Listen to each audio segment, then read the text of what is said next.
Check 1 2 test test test test test 1 2 test test test test 1 2 test test test 1 2 test test test check 1 2 test test test test test 1 2 check check check.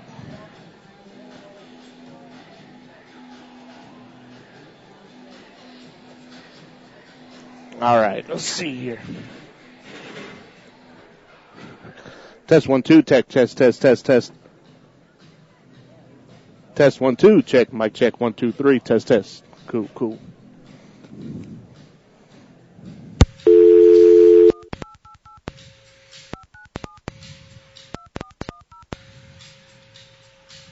You have reached the Stretch Internet Broadcast Studio. Please enter your 4-digit code now. Your code has been accepted. Your broadcast will begin in 5 seconds.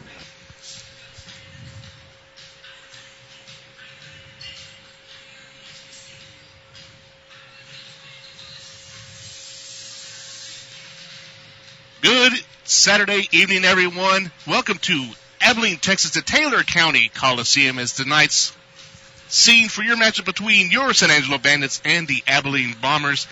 I am Jeff Curry, and I will be with you throughout the evening, bringing you a live broadcast here on the B2 Television Network. Also, if you're listening online at KixieFM.com or just on our website, sabandits.com, you can reach us there as well.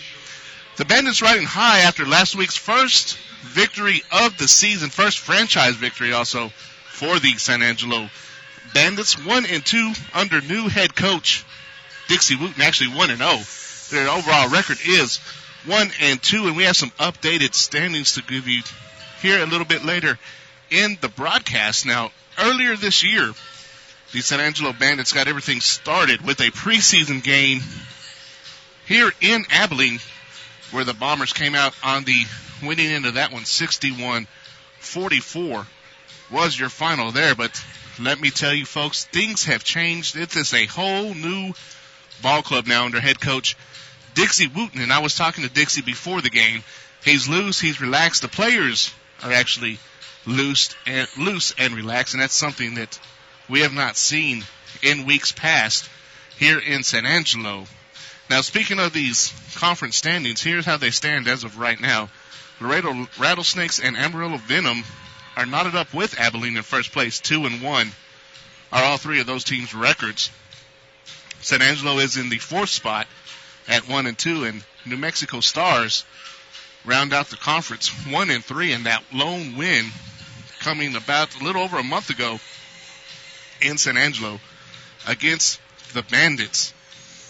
Now, the Bombers have played or defeated Laredo, so they hold the edge on Laredo in that one, but lost to Amarillo. So, technically, the standings, if right now the playoffs were to start next weekend, well, if the playoffs were to start tonight, your league leader, your number one seed would be the Amarillo Venom, followed by the Abilene Bombers, then the Laredo Rattlesnakes.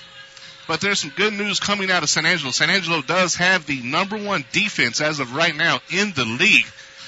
They might have their hands full, though, as they face the Abilene Bombers' number one offense and the whole Lone Star Football League. We'll dive into that a little bit later. Go ahead and give you the starting lineups tonight for your San Angelo Bandits. The offense side, Craig McClellan will be under center. 6'5", 240 out of University of Wisconsin, Oshkosh. One of his targets tonight will be the speedy, sure hands Matt Washington, 6'1", 211, South Carolina State. Another target, Garrett Tidwell, the ASU graduate, stands at 5'8", 180. Also, his third receiver, Kevin Ferguson, big, tall, lanky kid, 6'2", 200, out of Blinn Junior College. Now, giving him the ball in the center exchange is going to be your offensive liner, center James Lewis, 6'2", 300, out of West Texas A&M. One guard will be Tavares Jeffries, 6'5", 340, out of the University of Oklahoma. And your other guard, big DeMadre Dean, 6'4", 365 pounds, out of Tennessee State. Now, Craig McClellan, in the first 2 games, was sacked a total of 4 times. Last week in San Angelo, whenever they beat the number 1 team in the league, the Amarillo Venom, 71-50, Craig did not hit the turf once. Well, actually, he did, diving into the end zone for one of his 8 touchdowns. That's right, 8 touchdowns total for the quarterback, Craig McClellan. He was named the Lone Star Football League Player of the Week on Tuesday out of the Lone Star Football front office. Now, Craig was 17 for 23, 236 yards passing, 7 touchdowns through the air, and 1 touchdown on the ground. And he distributed that ball through the air pretty nicely, as 4 of his targets were 4 of his touchdown passes were complete to Matt Washington and 3 to Garrett Tidwell. Now, Tidwell making some noise here in the Lone Star Football League. He has just been in the football league, in these, played 2 games in this 3-game season. He was sat out the second game. Well, actually, he was out a game and a half because he tweaked his hamstring back in week 1 against New Mexico, where he was able to haul in 2 balls of his own there. He has 5 total touchdowns on the season, and he actually leads the league in receiving yards, and he leads the league in all-purpose yards. He is averaging 103 yards receiving a game, and all-purpose, which includes kickoffs, reverses, handoffs, receiving. He is averaging 146 yards a game. 5 total touchdowns so far on this young season. So, former ASU standout is taking his talents and showcases here in the Indoor Football League, the Lone Star Football League, to be exact. Now, Tristan Carter, another standout, leads the league in rushing. In 2 games, he's had 26 attempts for 84 yards, 3.2 yards average, and 5 touchdowns in 3 games. He had the longest run of 18 yards and is averaging about 42 yards a game, which is pretty good here in the Indoor Football League, especially when you're playing on such a short field, only a 50-yard field here indoors. And if you are watching on the B2 network right now, as you can see, the crowd is starting to file in, and you can take a look at this arena.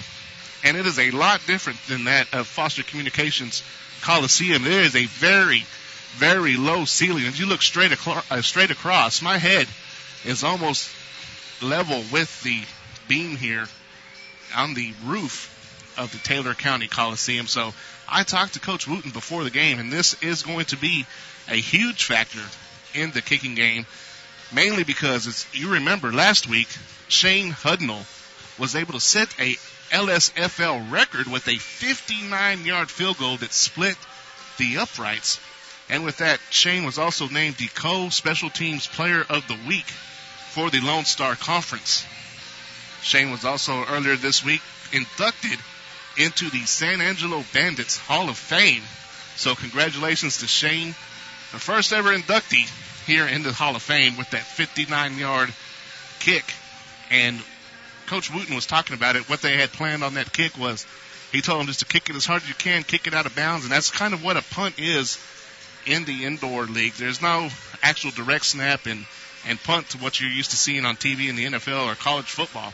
They actually do a field goal formation, and the ball was spotted on the 12, so he was kicking from his own 1-yard line, and he just put all he had into it, drove it right down the middle of the field, and was able to split the uprights. And like Coach Wooten said, anytime something like that happens, even though you don't plan for it, you just got to shake your head and smile, because that puts points on the board and also puts Shane Hudnall's name in the record books. And we are set for a major showdown tonight in Abilene.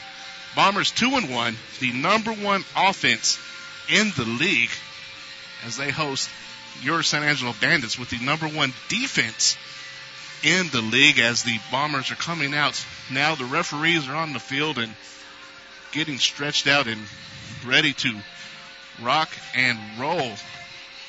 And while we have a moment, we'd like to name some of our sponsors. One of them being Bug Express,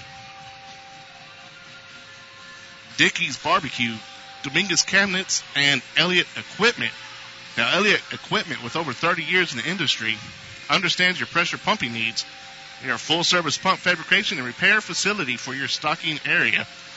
Gardner Denver distributor for pumps and parts and services. So please look them up at www.elliott-equipment.com.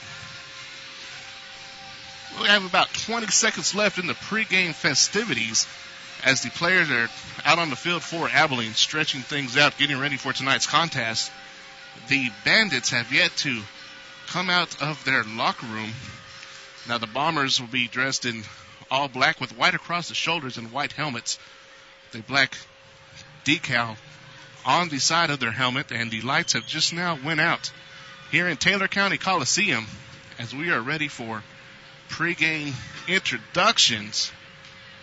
Now, as you remember last week, San Angelo, a lot of people are saying upset. I'm not going to say an upset.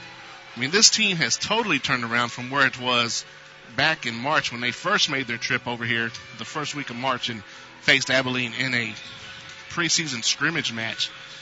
I mean, the players, as the Bandits are now coming onto the field right now, led by center Josh Davis.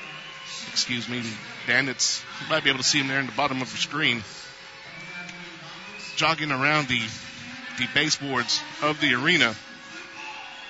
But back to last week. The Bandits, 71 points, and only held Abilene to 50. Now, you're saying 50 points. That sounds like a lot. No, not in the indoor football league. In fact, in 3 games, the Bandits have only allowed 110 points total, and that is good enough to lead the league in scoring defense. They do have one, possible 2 areas of concern, which is the rush defense, which they are the worst in the Lone Star Football League, allowing the most rushing yards than any other team. Also, their special teams defense has been lacking as of late, but that is one thing, as I was out in practice earlier this week, Coach Wooten and the special teams were working on was defensive contain and staying in their lanes and not allowing anyone to break free in the open field. With such a short field, someone breaks free, more than likely they're going to take it back to the house. And that happened twice. One of them was called back, 3 times was one of them called back last week there in San Angelo. Now, Coach Wooten, talking before the game, talking about how the development of quarterback Craig McClellan has come along over the last 3 weeks since Coach Wooten has been here. He said it is like night and day with this kid. He said he came in, Craig was still a little shaky on his feet, not really understanding the indoor football game. And Coach Wooten has sat down with Craig, showed him the plays, showing him the defenses that are run here in the indoor football league and how exactly to defeat these defenses. And Craig carved them up last week, 236 yards. 7 touchdowns, no interceptions. Big turnaround from that 2-touchdown, 5-interception performance back in week 1 in San Angelo against the New Mexico Stars. Another bright spot is receiver Matt Washington. Matt Washington probably going to be one of the fastest players you will see in the indoor football league on the field. He catches the ball in open field. You might as well go ahead and count that as 6 points. He has shifty moves over the middle of the field and really making defenders miss. Another one who is just the exact same receiver almost as Matt Washington is Garrett Tidwell. Tidwell, once again, graduate of Angelo State University and was named the Dectronic Special Team Player of the Year for the Lone Star Conference, which ASU is a part of with Abilene Christian, West Texas A&M, Kingsville, Commerce, just to name a few schools in that esteemed conference. And I don't know if you knew this, the Lone Star Conference is one of the leading conferences in the nation to put players into the NFL. And the reason why I bring that up is former Angelo State receiver right now, C.J. Akins, who just completed a stellar senior season with the Rams, told me just a couple days ago that he has a couple of NFL teams looking at him, and negotiations with him and the St. Louis Rams are probable. The Rams are really, really interested, according to him and his agent. And when he was asked where he would want to play, he said St. Louis. And when I asked him why, he said, well, it's simple. Danny Amendola going to the New England Patriots, they really do not have that big play receiver needed. So he thinks that he has the best shot if he goes to St. Louis as making the squad and being a starter for the St. Louis Rams. So a lot of ASU connections, a lot of professional connections that we'll talk about throughout the broadcast. Tristan Carter being one of them, big running back out of Georgia. Also, Garrett Tidwell, who was his teammate for 2 years at Angelo State University, has many, many accolades to go with him. And like I mentioned before, just ripping it up in the Lone Star Football League. Now, if you're able to, the camera is picking it up. You're seeing the player introductions going on right now in the middle of the field. Abilene Bombers coming through the big black helmets. For those of you who are not able to see it on B2 TV, those of you listening online. Now, the Abilene Bombers are in a black home uniforms with white across the shoulders and have a green stripe down their sides. Have the big blocking numbers in the front and back. White helmet with the Bomber logo on the side, the big black Bomber logo. And your San Angelo Bandits wearing the white road jerseys with green letters and numbers, black pants. And they are stretching in the east end zone, getting everything ready to go, doing some calisthenics. And they're just kind of standing around waiting to get everything going as they are just about done with the player introductions here in Abilene. So we're scheduled for a shootout tonight. Number one offense and the number one defense go head-to-head here at the Taylor County Coliseum, Abilene, Texas. And if you were out today, you would notice it was a beautiful day outside. It's really a shame that this game is played indoors. It's one of those nice spring days where you like to be outside in the sunshine, in the wind. But don't get me wrong, it is a nice atmosphere inside the Taylor County Coliseum right now as well. The Bandits looking for their second consecutive win. Second win under Dixie Wooten they're going for tonight. Dixie talked to me earlier in the week about some strategies they're going to use against this Abilene defense.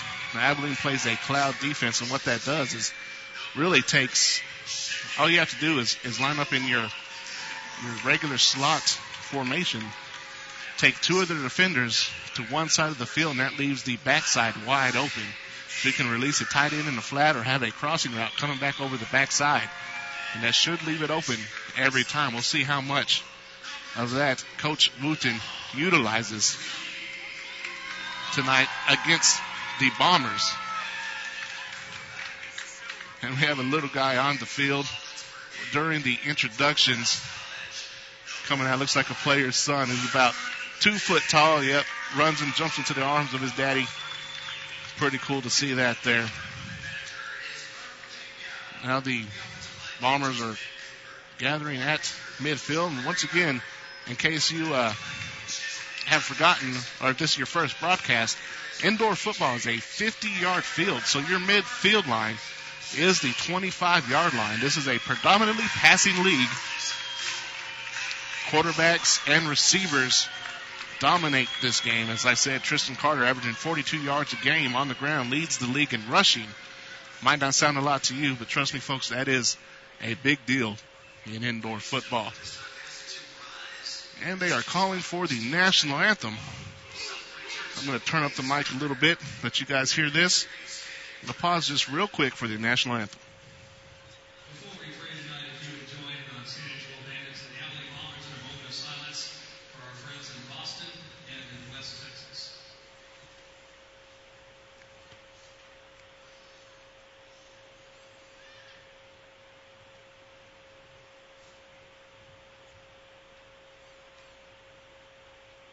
And Father, we do come to you tonight remembering those who lost their lives this week in both of those horrible tragedies. We pray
there you have it, our national anthem, and it's probably a little more somber national anthem this week after the tragedies that happened both in, well, the terrorist act that happened in Boston with the Marathon Boston bombings, and then, of course, in West Texas, the fertilizer plant explosion. It's a little more powerful. And if you got to see the YouTube video that went viral of the Bruins game where the whole crowd sang the national anthem, the guy actually who was out on the ice singing the national anthem stopped singing, and the whole crowd filled in and sang. Had a little bit of that going on here tonight at Abilene. The crowd was into it. You could hear possibly in the background the crowd singing along. Just one of those moments that you just kind of sit there and take it in. But we are now set here for Bandit Ball here in Abilene, Texas, Taylor County Coliseum. Your captains for tonight be Craig McClellan, Shane Hudnall, and Alex Otu. The captains for the Bombers are going to be Jermaine Blakely, Greg Yeldel, and Jarius Jarvis, as they are now walking out to the center of the field. Head referee with the coin in his hand. Looks like they're going to have a special guest do the actual flipping of the coin, as Craig is going to be your speaking captain. Well, they switch places now. Shane is going to actually do the speaking for the Bandits. If you missed it, Shane Hudnall elected into the Bandits Hall of Fame after nailing a 59-yard field goal last week. And the coin toss is up over the Bandits' head, and it lands at about they're doing the coin toss at the 25. It lands at about the 23 and kind of halfway through the wall. And they've got them turned around now. Listen to the ref, see what's going down. Abilene won the toss and is going to defer to the second half. So the San Angelo Bandits will get the football to start off. They will be receiving in the east end of the field, so they will be going left to right across your computer screen, or if you're not able to tune in to B2, if you're listening online, they were going left to right. Well, on your computer screen as well. You just won't be able to see it. As now everybody is ready to go. Looks like League Commissioner Darlene Jones on the field. Goes over, shakes the hand of Coach Joe Brennan for the Abilene Bombers, and comes over and gives head coach Dixie Wooten of the Bandits a nice handshake. Darlene had told me that she tries to go to every game possible, try to switch it up.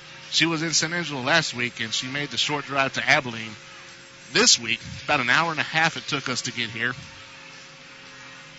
Not too far of a trip. Not one like we have coming up next week, going all the way to Albuquerque, New Mexico. Actually 30 miles to the west of Albuquerque, Rio Rancho.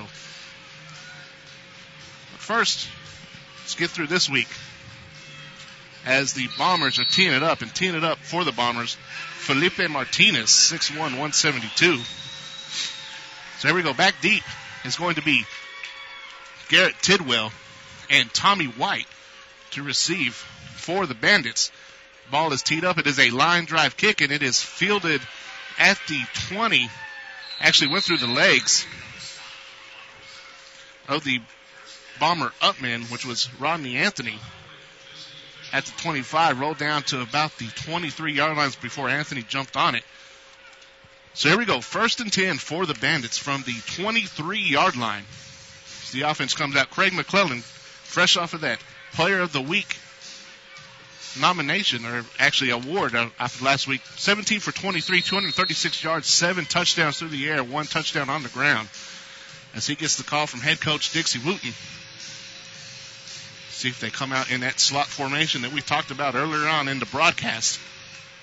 And they're actually going to go trips to the right with Washington, Tidwell, and Ferguson. Tidwell will be your motion man. Goes back about 8 yards and comes running full speed towards the line. It's going to be a switch pitch right to Carter. Carter is wrapped up in the backfield for about a loss of 3 yards to the 15-yard line. So that'll bring up 2nd down and 13 for the Bandits.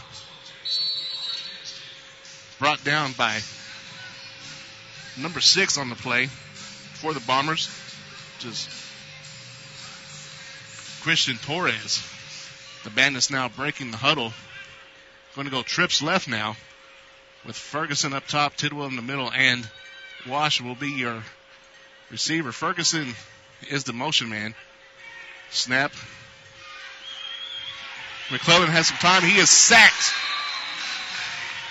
On the sack for the Bombers, Jeremiah Turner, 6'3", 240, out of Concordia College. The pocket just collapsed on McClellan as he stepped up and tried to get rid of the ball. Brought down from behind by Turner. Be another loss of 3. So 3rd down and 6 from their own 12-yard line. Bandits coming out in trips to the left again. Ferguson, Tidwell, and Washington, your receivers. Washington will be the motion man this time. He's the one closest to McClellan.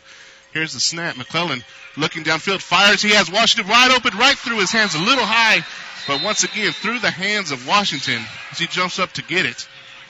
And it looks like there is a flag on the play. See what the call is going to be here. Nope, no flag. They just called the timeout for looks like a helmet popped off. As the Hudnall will now come on. Looks like he's going to spot the ball down at the 5, so this will be a 55-yard attempt. Or he could be just trying to kick it out of bounds with his low ceiling. Kick is on the way. Of course, it does hit the ceiling and bounces at the 10-yard line. See what they do with that. Now, I believe they're going to spot it at the 20. It counts as a touchback. Remember, in indoor football, the touchback comes out to the 20. If the receiver touches the ball, then it goes out of bounds. They place it on the 5 if that ball goes through the back of the end zone. So it'll be the first defensive stand for the Bandits as the Bombers come out now breaking the huddle. Under center for the Bombers be Brian Ingram, 6'6", 225, Morehouse College. Ingram looking, he fires over the middle, incomplete. Receiver intended on that play was Juan Reese, 5'9", 175, Southwest Oklahoma. Through the hands of Reese. Reese might have heard the footsteps of Anthony there. Tommy White. Check that. Tommy White was closing fast on Reese, so that brings up 2nd and 10 from the 20. Byron Ingram right underneath center. Takes a 4-step drop under heavy pressure, fires over the middle, and it is caught. The receiver on that play looks to be Reese again, and it is. Reese with an 11-yard completion. So that's a 1st down for the Bandits. Moves the ball down now to the San Angelo 19-yard line, and they hurry up offense for Byron. He fires over to big number 14, Brian Ingram. Ingram catches the ball, takes it down to the 5 for another 1st down. So 1st and goal from the 5-yard line for the Bombers. As Ingram, 2 Ingrams, there's Brian and Byron. So Byron is underneath center. Brian is split out wide. And it's going to be a toss to a big guy, number 55, Alex Joyner. Joyner, 6'3", 220, goes off right side and into the end zone for the touchdown. So the Bombers strike first early. 6-0 is your score. 10:48 left to play in the first quarter. Now on to attempt the extra point will be Felipe Martinez. Ball looks like the spot of the kick will be the 9-yard line.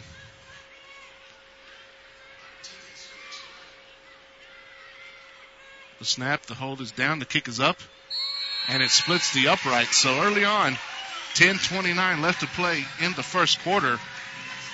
Abilene Bombers 7, San Angelo Bandits nothing.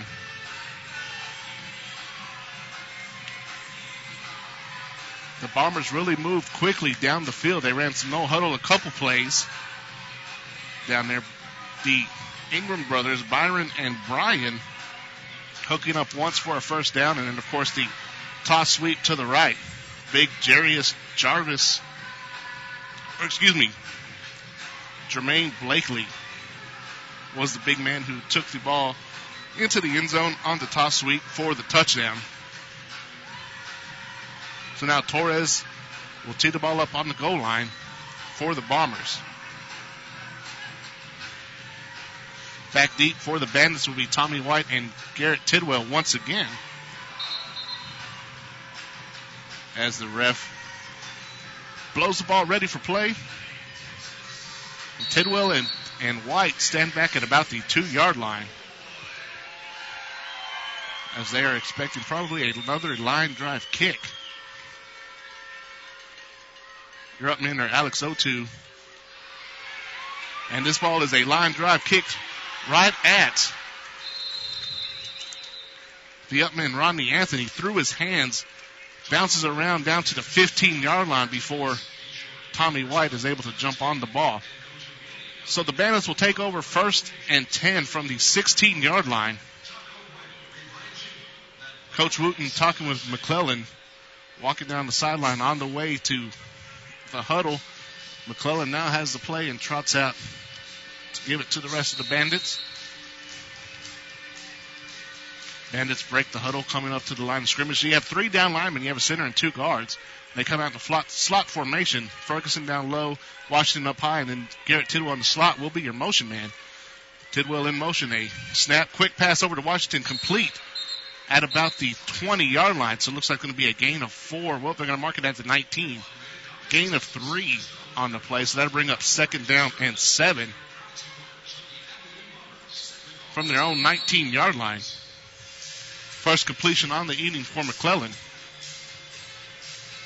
McClellan now gets the play from Coach Wooten, jogging to the huddle. Huddle breaks are going to come out in the slot formation again. Matt Washington up high, Tidwell in the slot down at the bottom, the near side, and Ferguson, your far receiver. And we have a flag on the play. Like it's going to be false start.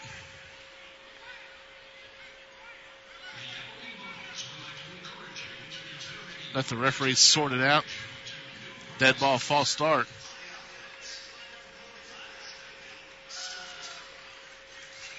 Did not catch who the penalty was on. So that will bring up 2nd down and 11 for the Bandits as McClellan breaks the huddle. Coming out in slot formation, Washington up to the top of your screen. Down at the bottom is Ferguson. Right beside him is Tidwell. Tidwell will be the motion man. Tidwell goes back about 5 yards and takes off full speed. Snap. McClellan under pressure again, and he is sacked. Big number 55 in there for the Bombers, Jermaine Blakely. But there is a flag on the play. Looks like it's going to be against the Bombers. Let's see what head referee has to say.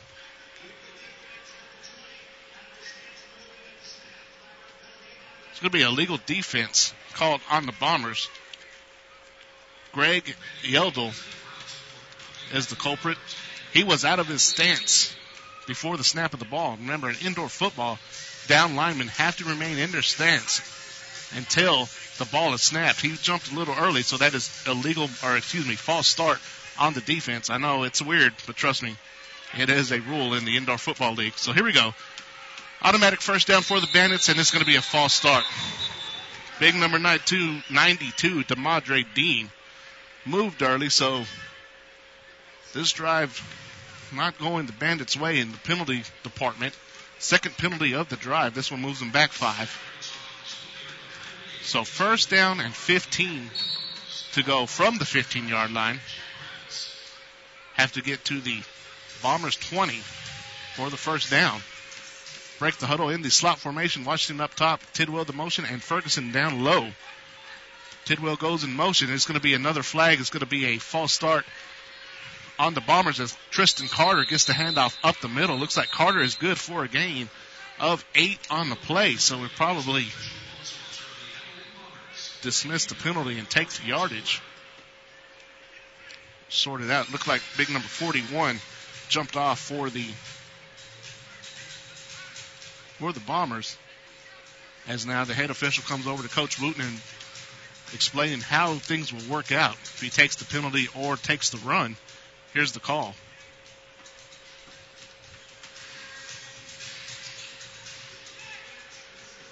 They're going to take the penalty, move the ball up to the 20, so it'll be still 1st and 10.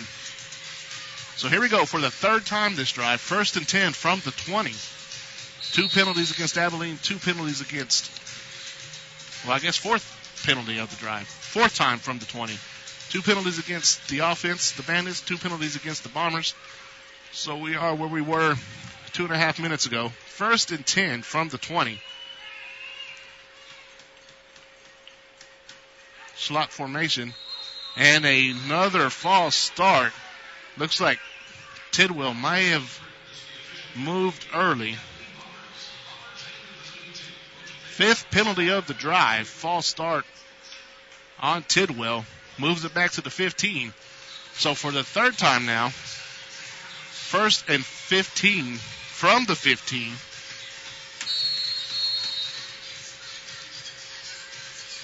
McClellan now getting the call from Wooten, jogging back to the huddle.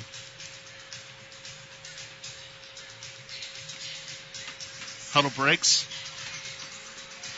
Bandits come to the line. Oh, and by the way, the Bandits are the most penalized team in the Lone Star Football League. 4 of them on this drive right now. Come out and a trips to the left. Ferguson is your man in motion. McClellan under pressure. He has Washington open down the middle of the field. Washington gets the ball at 15-10 into the end zone. Touchdown, Bandits. Craig McClellan to Matt Washington for a 35-yard touchdown. And the Bandits are on the board. Boy, did that take a long time for it to happen. But when it did, McClellan was flushed out of the pocket, found an open Washington down the sideline. He makes the catch at the 15, breaks 2 tackles, and then to the end zone. Now Hundle. And this is the kick, and it is blocked. Blocked and into the stands. See who got the hand on the ball. Looks like Craig Yeldel for the Bombers was able to break through the line, get his hands on the ball. So that will bring our score to the Bombers 7, the Bandits 6. And it looks like they're going to kick it again.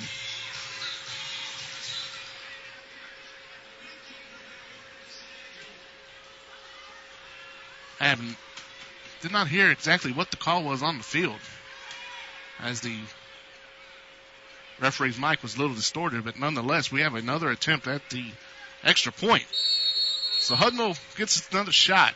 Ball will be placed at the 9 after the snap. The snap down, the kick is up, and this time it splits the uprights. Tie ball game here in Abilene, Taylor County Coliseum. Your Bandits 7, the Bombers 7, 6:58 left to go in the first quarter. Now it looks like Coach Wooten in the huddle, as we have a break in the action, is in the ear of his kickoff team.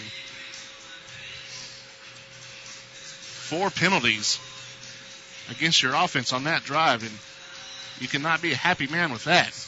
I can certainly understand the frustration, but nonetheless, they were able to get a touchdown on the drive as McClellan was flushed out of the pocket to his left and found Matt Washington down the field for a 35-yard touchdown reception. So Hudnall now will tee the ball up at his own goal line. See if they will obviously do a line drive kick here because of the low ceiling, and it is.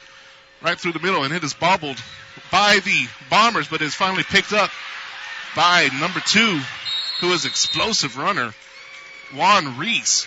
Picks it up at about the 15, comes around the left side, down the sideline, and finally pushed out of bounds, or into the boards rather, at the 23-yard line. So it'll be 1st and 10 for the Bombers. And out comes Ingram.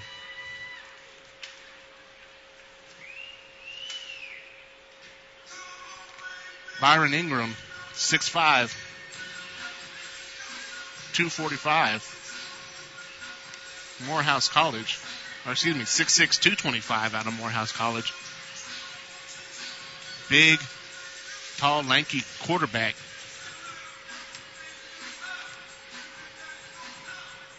As we have a break in the action here. Tie ball game, 7-7, 6:47 left to play in the first quarter. Have immediate timeout. As the Bombers dance squad at center field right now.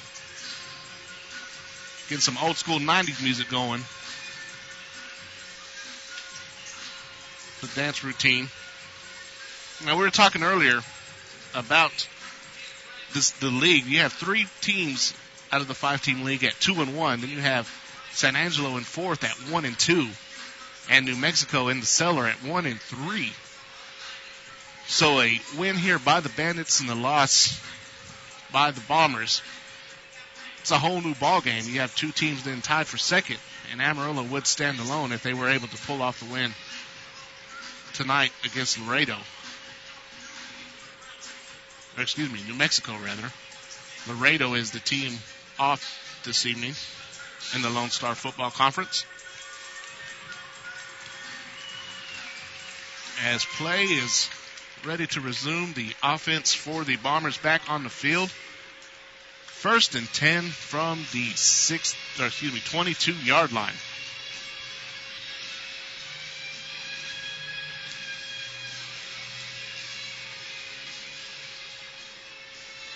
Byron Ingram, the quarterback for the Bombers. Juan Edwards is your motion man for the Bombers. They go trips to the right.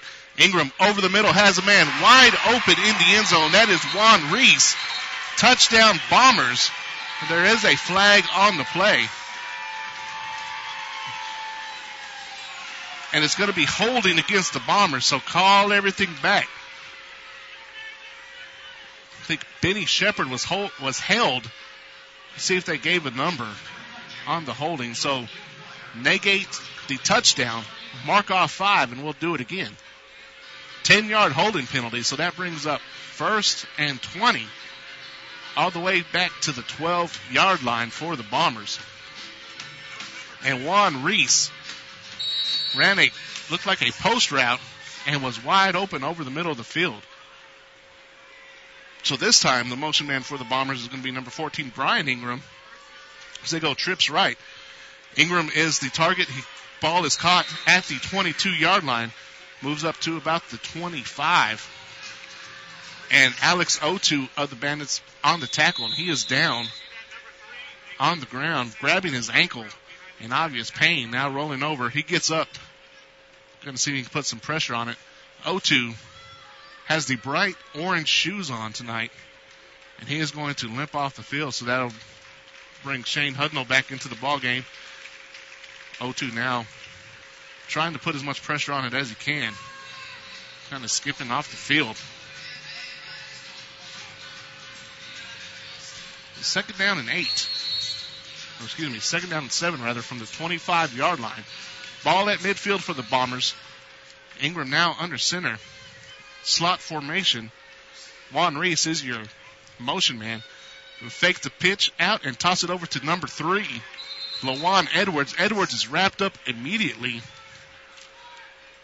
by Rodney Anthony. So no gain on the play. So that brings up 3rd down and 7 for the Bombers at midfield. Anthony was in on quite a few tackles last week in the Bandits win. Had a couple of pass deflections and even a interception. Is now the motion man for the Bombers is Lawan Edwards. The pump fake pulled down, and now he has a man wide open towards the end zone. Juan Reese passes caught at the 2-yard line, and he kind of struts in the end zone, holding the ball out into the face of the Bandits defender as he crosses the end zone. That defender was Rodney Anthony. No flags on the play. It is a touchdown for the Bombers. Now with 5:22 left to go in the first quarter. brings our score to Abilene 13, San Angelo 7. Torres now on to attempt the extra point. Snap is good. The hold is down. The kick is up. And it's right down the middle. So 5:07 left to play in the first quarter. Abilene 14, San Angelo 7. Now, if you're having trouble with pest control, call the professionals in pest control. Call Bug Express. They deliver results. Game reset here. 5:07 left to go in the first quarter. Abilene leads San Angelo 14-7. 2 touchdown passes from Byron Ingram to Juan Reese. Reese very explosive. Reese only stands at 5'9", 175. It's a little guy on the field, but he is a handful. They have 2 receivers at 5'9", Juan Reese and LaJuan Edwards. Edwards out of West Texas A&M. A lot of familiar names from the Lone Star Conference. West Texas A&M has a lot of players in this league. So does Angelo State University. There's a couple last week from Kingsville, and A&M Commerce. So the Lone Star Football League well represented by the Lone Star Conference. As Torres tees the balls up and he kicks it into the ground. It goes all the way back. Garrett Tidwell fields it at the 5. Tidwell moving to his left and it's wrapped up at about the 10. Open field tackle from the Bombers, Brian Ingram. 1st and 10, 4:59 left to play in the first quarter. 14-7 is our score at the Taylor County Coliseum in Abilene, Texas.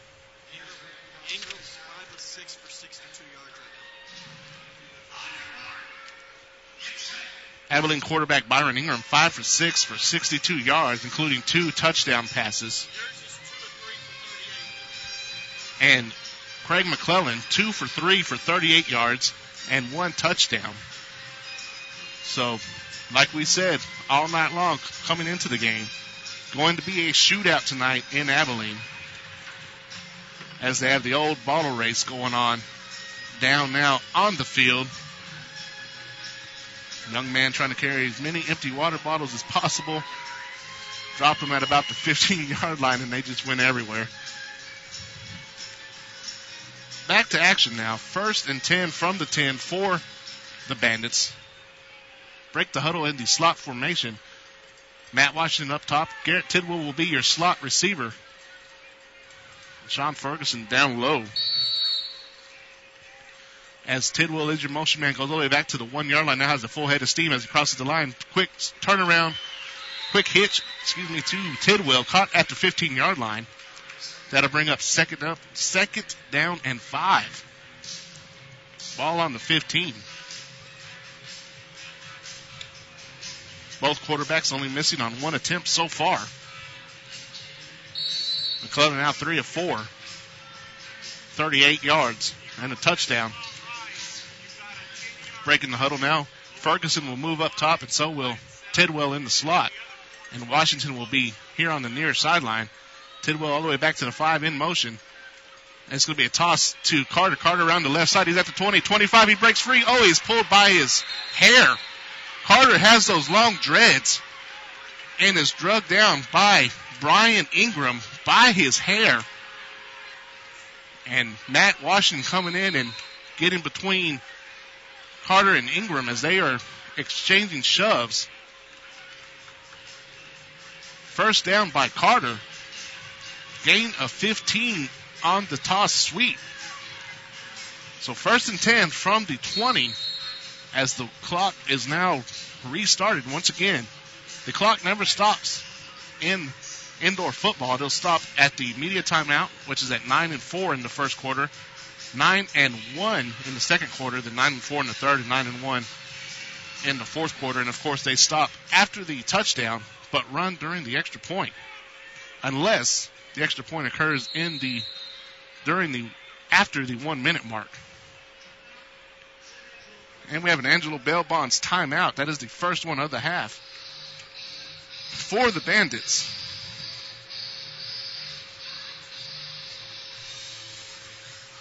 So let's recap the drive. The drive started out at the 10-yard line. McClellan has a 5-yard pass complete to Garrett Tidwell. Move it up to the 15. Very next play, Tristan Carter takes a toss sweep around the left side. Gets a gain of 15, is drugged down by his hair at about the 20-yard line. And that's where we set up right now. 1st and 10 at the 20 with 3:36 left to go in the first quarter. Bandits trailing by 7, 14-7.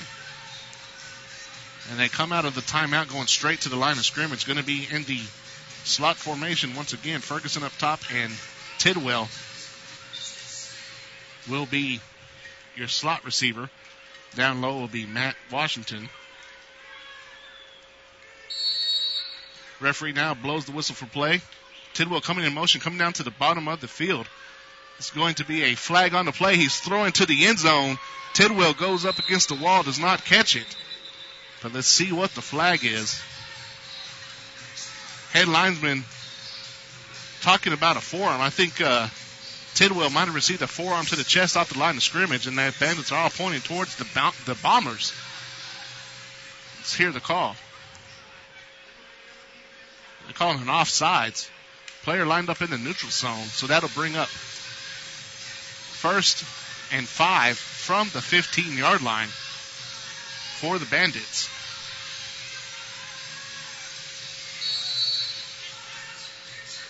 Now the lineman who's protecting McClellan tonight, DeMadre Dean, Big Sean Lewis, and Tavares Jeffries. We're in a slot formation. Tidwell is the motion man down low. Tidwell all the way back to about the 24. Snap. Pump fake over the middle. McClellan nowhere to go. He's flushed out the pocket. Throws towards the end zone. It is almost intercepted at the 1. Pass broken up at the 1-yard line by Diamond Weaver. Weaver was last week's Lone Star Football League's Defensive Player of the Week. And he is one guy that Coach Wooten said that they are trying to stay away from tonight. So 2nd and 5 from the 15 for the Bandits. McClellan getting the play from Wooten. Clock continues to run even after the incompletion. 2:24 and counting here in the first quarter. Breaks the huddle to go trips right now. And we have a timeout called by the defense. Abilene not liking what they see, so they call a timeout. That was going to be the trip formation right with Washington, Tidwell, and Ferguson. Abilene obviously needs to make some adjustments, so we have another Angelo Bell Bonds timeout. Here with 2 minutes and 15 seconds left to go in the first quarter.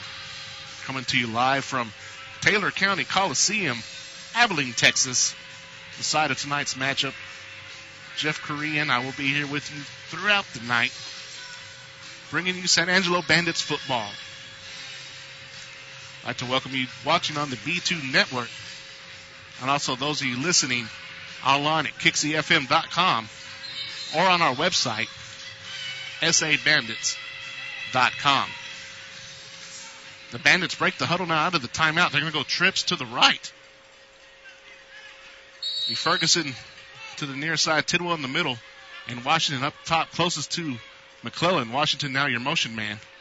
Here's a snap, a little low, fakes the toss, looking to the end zone. He has Ferguson open, and Ferguson was open right over the middle, and Ferguson is frustrated. Wide open at the 2. That's exactly where I thought McClellan was going, and he actually came down low to Tidwell. Overthrew him just a bit into the stands. So that brings up 3rd and 5 from the 15. Actually, both receivers were wide open. But anytime you have a receiver open in the middle of the field, you got to think you have a missed opportunity. But here we go.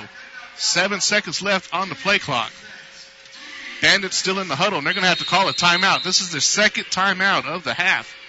Angelo Belbon's timeout comes with 1 minute and 28 seconds left to go in the first quarter. It looks like it was a communication problem between McClellan and Wooten, as McClellan was leaving the meeting with Wooten with his hands up in the air as if he did not get the call. Bandits now talking it over in the huddle around the near sideline.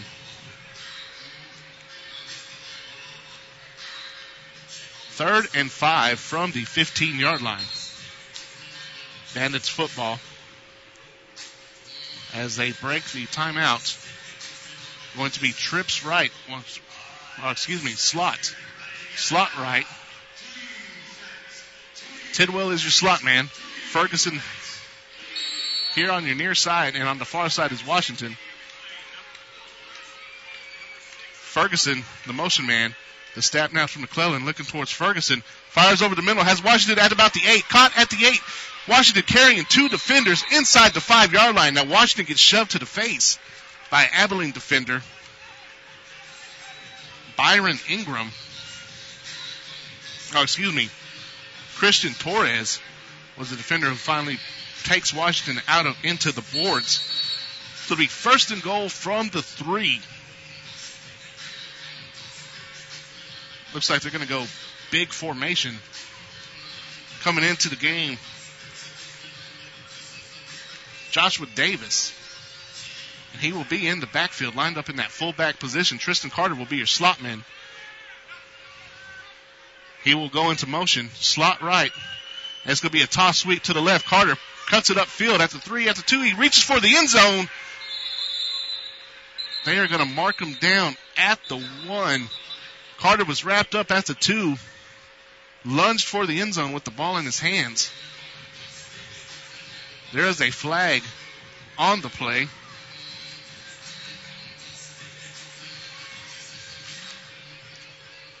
Waiting for the official to get the call.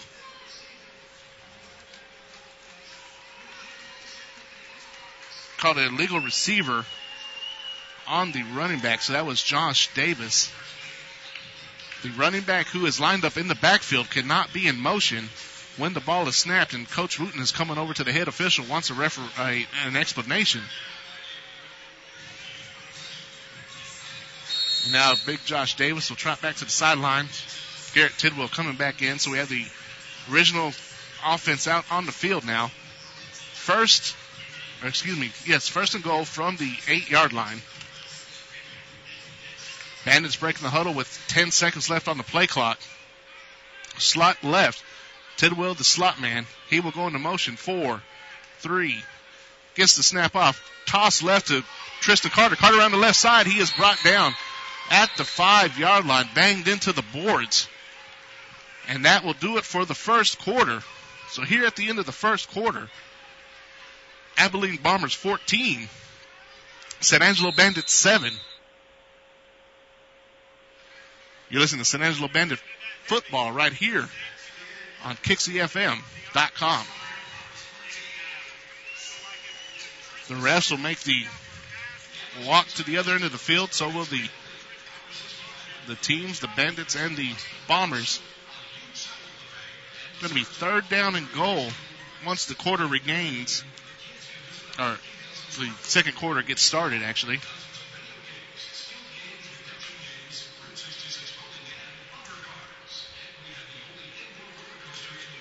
Coach Wooten taking some time now to talk with his quarterback, Craig McClellan. As McClellan now is going to huddle up the Bandits. And we are awaiting for the start of the second quarter. The Bandits are going to go ahead and head to the sidelines. We've got some on-field promotions going on.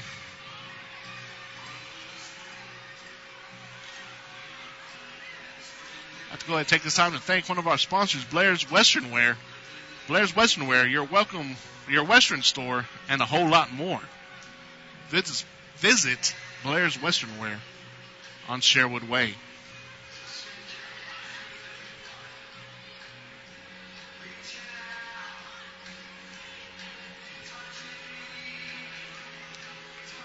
All right. Second quarter ready to get underway now. Ball set up on the left hash. The Bandits will be moving right to left now on your computer screen. Second down and goal to go from the 5-yard line. It'll be shotgun formation. Trips to the right with Wash near side, Tidwell in the middle, and up top you're going to have Ferguson. And the official is ready to blow the whistle for play. Kevin Ferguson now goes into motion. Snap, he looks towards the end zone. McClellan has nobody open. People running around in the end zone, and McClellan does a smart thing and just throws it into the stands. Good coverage that time by the Bombers. That cloud zone defense. So that brings up third down and goal, from the 5-yard line.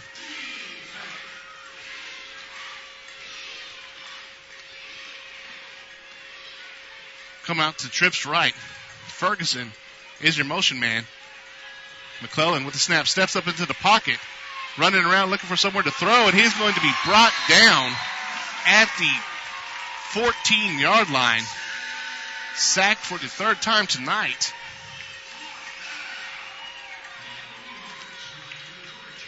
See who they're going to give that credit to. Big number 8, Jeremiah Turner. That is his second sack on the evening. So that brings up fourth down and goal to go from the 13-yard line. Hudnall on to attempt a 30-yard field goal. Snap is good. The hold is down. The kick is up. And that looks like it is off to the left, missing its mark. So at the 13:34 mark, left to go in the first half. Abilene leads San Angelo 14-7.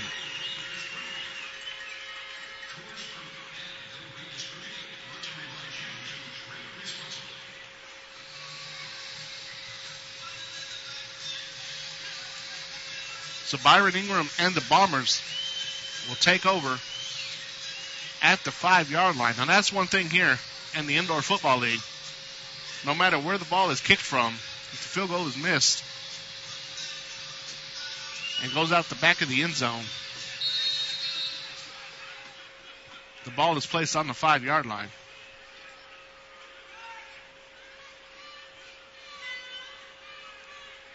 So a slot formation now for the Bombers. Brian Ingram is your motion man. Byron looks and fires for Brian. Caught at the 11-yard line, wrapped up immediately by Tommy White.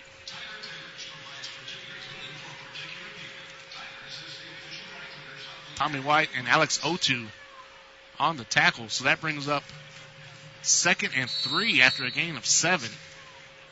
Mark it all the way out now to the 12.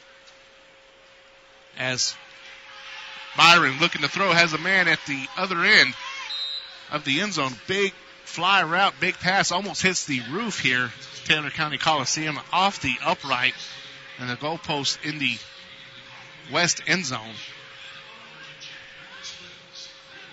So that will bring up third down and 3 from the 12-yard line.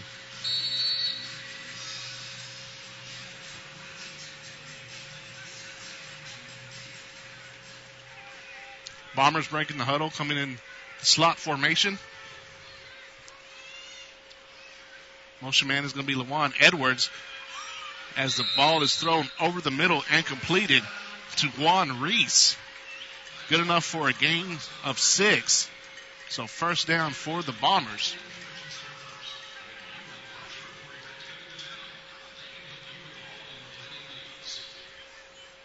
Ball will be spotted actually at the 19-yard line. Bombers break the huddle now. Trips to the left. Edwards, Reese, and Ingram, your receivers. Reese, the motion man, and he is wrapped up in the backfield. Reese going back to pass and is dropped by Ashanti Roberts. And there is a penalty flag on the play.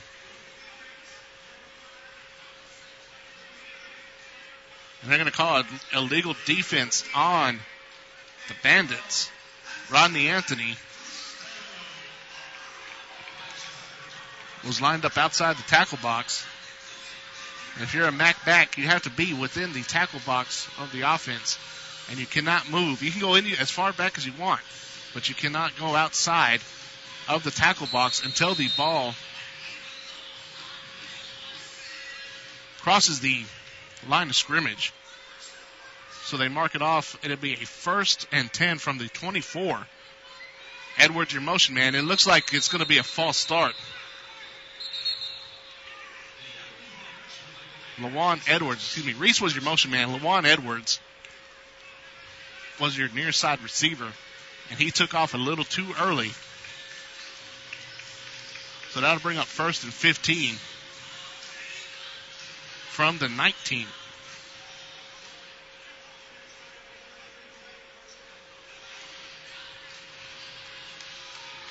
And this has been a penalty-ridden first half for both teams so far this evening. 7 penalties on one drive earlier in the evening, as it is now 1st and 15. The ball thrown over the middle and caught by Juan Reese at the 25. Breaks, slips a tackle out to the 27. That will be a gain of 8 yards. So that brings up 9 rather. 2nd down and 8. As they are in the slot formation once again. Juan Reese is your motion man. Runs a quick out over the middle. Completed at the 15 and out of bounds at about the 10-yard line. So the Bombers moving the chains once again. That'll be 1st and goal now for the Bombers on the 9-yard line. Ingram hurrying up, trying to get underneath center. Now we have whistles and a flag down. Might have been an illegal formation by the Bombers. They're going to call a legal formation on the defense. The Spencer Plumbing penalty flag. So they'll mark off the yardage, which brings it just inside the 5-yard line. 1st and goal from just inside the 5 for the Bombers. They have the slot formation with Ingram down low. Reese, your slot man, now your motion man is going to be Lawan Edwards. The snap, they're looking for Reese. As Ingram steps up, he's going to try to run it. He is hit at the line of scrimmage and lunges forward, maybe gets a gain of 1.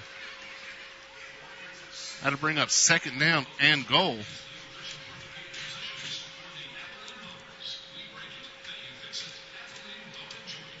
Big Rick Ball, on the tackle for the Bandits.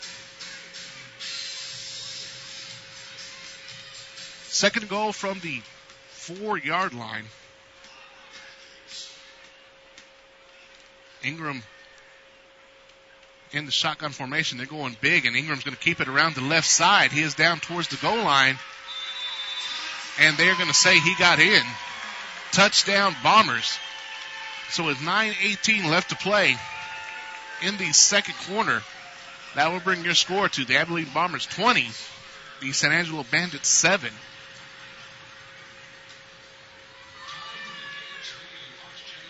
Torres on the field now to attempt the extra point for the Bombers.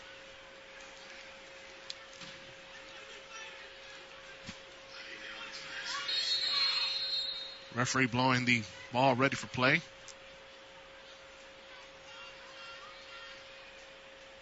Snap, the hold is down, the kick is up, and it is good. So it's 9:06.5. And the clock is still running all the way down to 8:59. The ball went through the uprights and the whistle blew at 9:07. So 8 seconds running off before they finally get the clock stopped. 8:59 left to go here in the first half. Abilene leading San Angelo 21-7. Penalties once again being the thorn in the side of the Bandits.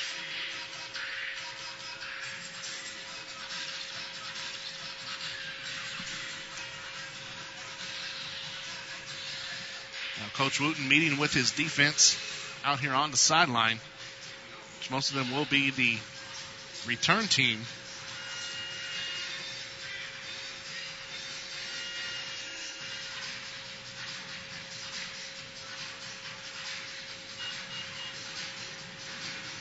We have a break in the action now after the score. See who's going to be back deep. Looks like it's going to be Garrett Tidwell and Tommy White back deep once again for the Bandits.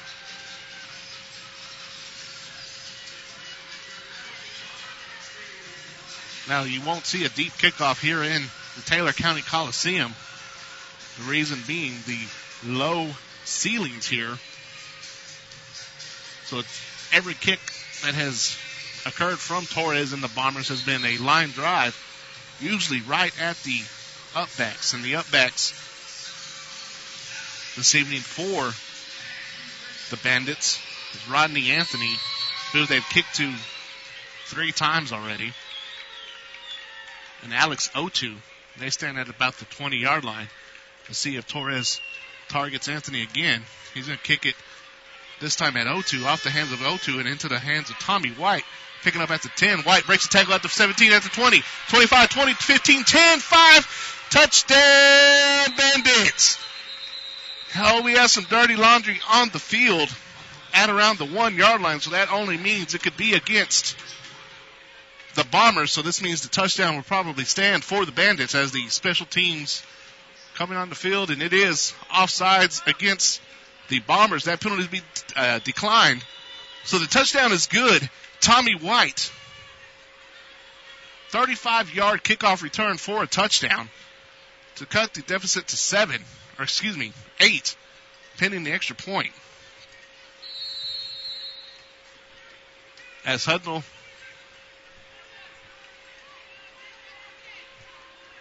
is now on to attempt the extra point, and they're waiting on one more man, which is Tristan Carter now running onto the field. Play clock down to 10. Carter now set in his position. Here comes the snap. Hold is down. The kick is up, and it is right down the pipe. So with 8:31 left to play in the first half, the deficit is 7. 21-14. Abilene leads on the Staybridge Suites touchdown. The kickoff return. Tommy White goes 35 yards. Makes 2 defenders miss. It goes right up the middle to hit pay dirt. That's Tommy's first kick return for a touchdown on the year. And just like that, the band is starting to show signs of life. And that's something that teams need. A special team spark like that will get the momentum going and give the defense that extra little boost on the next series. Let's see if that holds true.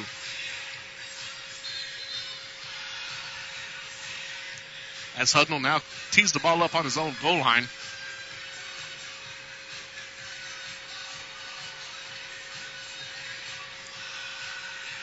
See what he decides to do. He's been squib kicking it the last few times he has kicked off.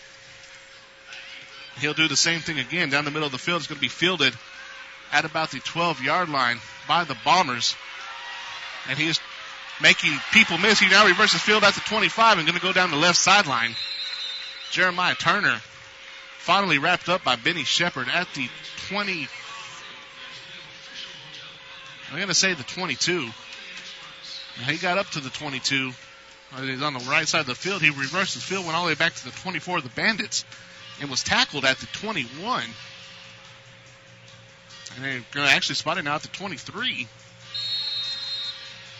Okay, 1st and 10 for the Bombers at the Bandits' 23-yard line. Bombers breaking the huddle. Ingram under center. Byron under center. Bryan split out. The motion man is Reese. Snap, he fires at Reese, bobbles it, pulls it in at about the 12-yard line. That will move the chains, and the Bandits have somebody down on the field.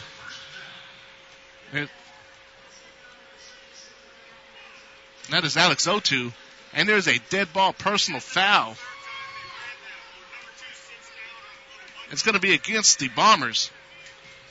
Willie Bradley, the culprit of the personal foul. I did not see what happened. I looked back to, I heard the whistle blow and saw the flag fly. So that will move the ball back to the 21-yard line, 1st and 10 for the Bombers.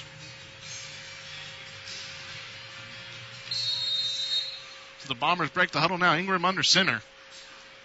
Byron under center. Bryan split out wide. Reese, the motion man, fakes the handoff. He's going to pull a tight end pass to number 99. Kevin Myers. Myers 6'6", 350 out of Compton College. That will move the chains for the Bombers. That'll be 1st and goal now from the 6-yard line.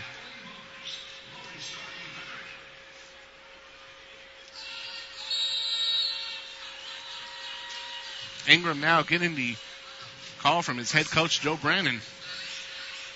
Breaking the huddle. They're going to go trips left with Bryan up top. Reese will be your motion man. And Edwards, your third receiver. Now, there should be a hold, and there it is. The flag comes out as Ingram has nowhere to go, but the hold on the play will be on big number 70 as he just wraps up Benny Shepard and takes him down to the ground. That's a big no-no in any kind of football. You cannot tackle a guy if you're a lineman. And it looks like we're going to mark it off 10 yards here as Ingram scrambles for his life and is wrapped up and brought down. And there's 2 fouls on the play. So we have offsetting penalties, have holding on number 70, and then we have defensive holding. So they're going to offset, and we're going to replay it. 1st and goal from the 6-yard line. Ingram now breaks the huddle. Byron under center, Bryan up top. Your motion man is going to be number 3, LaJuan Edwards this time as the snap. He looks for Edwards, and it is broken up in the end zone.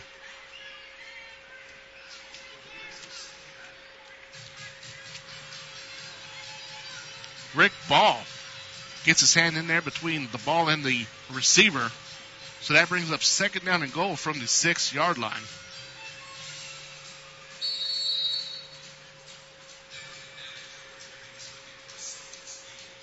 Byron now breaks the huddle. Trips to the left once again for the Bombers. Motion man is Edwards as Byron looking for Edwards in the end zone, throws it at the wall as he is flushed out of the pocket to his right. So that will fall incomplete. 3rd and goal now from the 6-yard line, and there it looks like they're going to go big set again. And when they go big, they bring in big number 55, Jermaine Blakely, 6'4", 340 out of Stillman College. He will be a running back. Also back there with him is Jarius Jarvis, 6'4", 240 out of Missouri Southern. The last time they brought in this big package, they ran a quarterback sweep with it.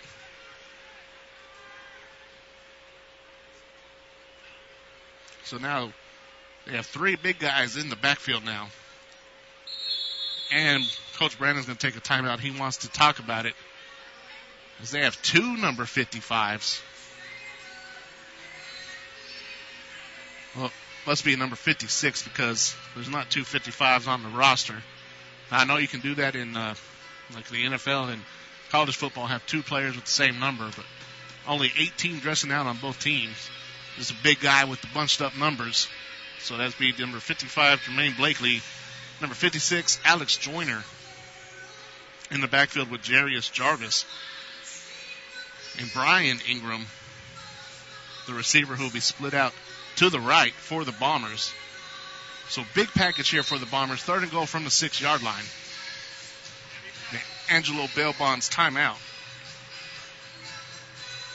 And that is the 2nd one for the Bombers. So both teams down to 1 timeout. 5:23 left to go here in the 2nd quarter. 21-14, Abilene leads. And here is that sweep as Ingram goes around the left side untouched into the end zone. Spikes the ball in the middle of the end zone. Benny Shepard goes for the tackle and is hit at the last moment. Coach Wooten in his ear right now. So that puts on 6 more points for the Bombers on the quarterback keeper around left side. Byron Ingram, 6-yard touchdown run. Now Torres on to attempt the extra point. The snap is down, the kick is up, and it is off the upright, but bangs through. So that brings our score. Abilene Bombers 28, the San Angelo Bandits 14. 4:58 left to go in the first half.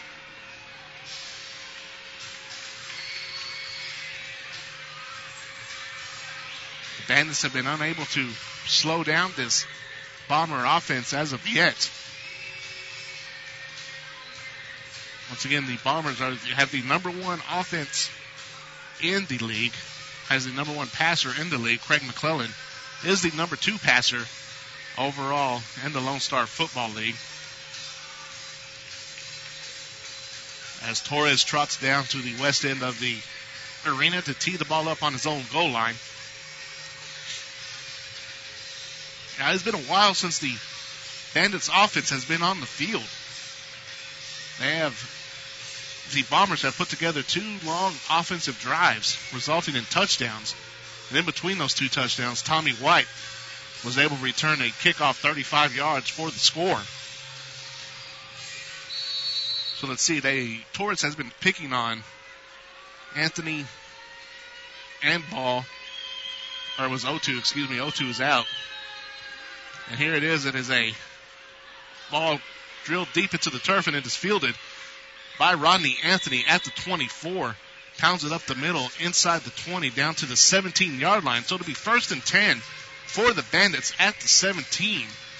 So short field here to work with for the Bandits as the offense now trots out to the field. The 2 big brothers, Javaris Jeffrey, and DeMadre Dean. Step brothers grew up together in the same house, now playing football together.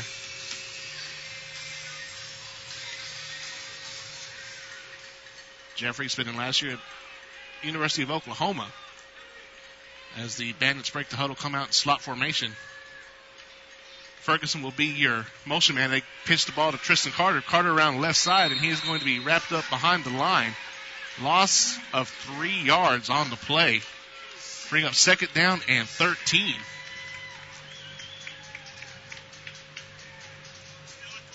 Carter looking for a hole around the left side of the Bandits offense, was unable to find anything. Wrapped up and banged into the boards for a 3-yard loss. So that brings up 2nd and 13. Going to go trips right. Washington was going to be your motion man. Here's the snap. McClellan looking for Washington. Fires over the middle. Has Ferguson. Throws a little bit behind him. In and out of the hands of Ferguson. But Ferguson, running across the middle of the field, had to reach back and try to pull that ball in. That's a tough catch to try to make. So it goes in and out of his hands. Looks like the defender actually got his hands in there and broke it up. The defender on the play, Christian Torres. Check that. That's going to be Wally Mummin. Mummin gets his hands in, breaks the pass up. So that brings up 3rd down and 13 from the 20-yard line. Slot formation. Tidwell up at the top of your screen will be the motion man. Under center's McClellan, takes a direct snap, gets a screen pass to Tristan Carter, and he is wrapped up for another loss. Loss of 3 more yards on the play. So that brings up 4th down. Has to get all the way to the 6-yard line, do the Bandits. They are now at the 23. 22 and a half, actually.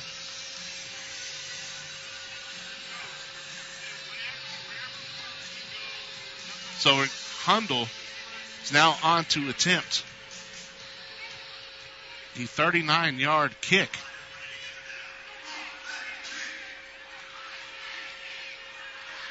Here's the snap. Hold is down. The kick is up. And is off to the left. No good. So now Hudnall 0 for 2 so far tonight in the first half on field goals. But once again, it's kind of like a punt, the missed field goal, as the ball will be placed at the 5-yard line. So 1st and 10 for the Bombers at their own 5. Bombers with a 14-point lead, 28-14, with 2:06 left to go until halftime. I assume that the Bombers will be in a hurry-up formation. Or hurry-up offense, rather, as they come out in the slot formation. Brian Ingram up top. Your motion man is going to be Juan Reese. And we have another penalty on the play. Spencer Plumbing penalty flag on the field.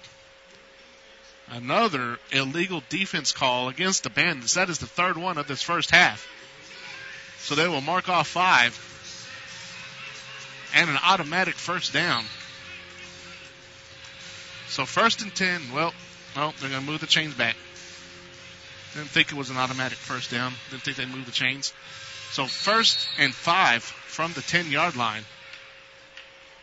Clock running, 1:47 and counting left to go in the first half.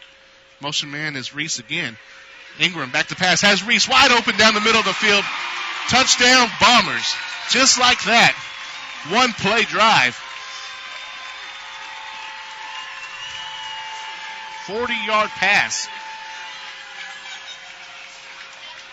from Byron Ingram to Juan Reese. The Bombers extend their lead now to 20, on to make that 21. Or to attempt to make it 21 is Torres.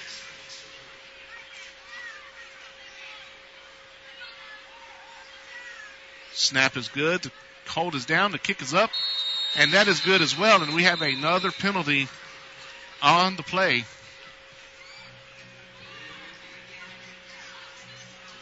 See what they call this time.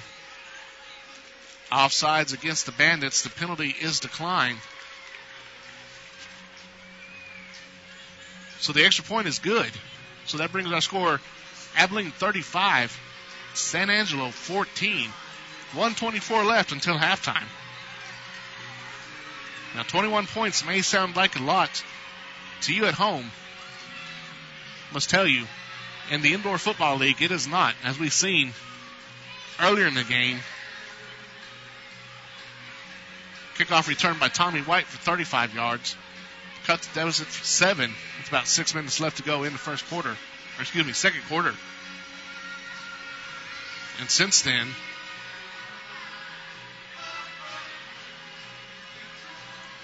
the Bombers have rattled off 14 straight points.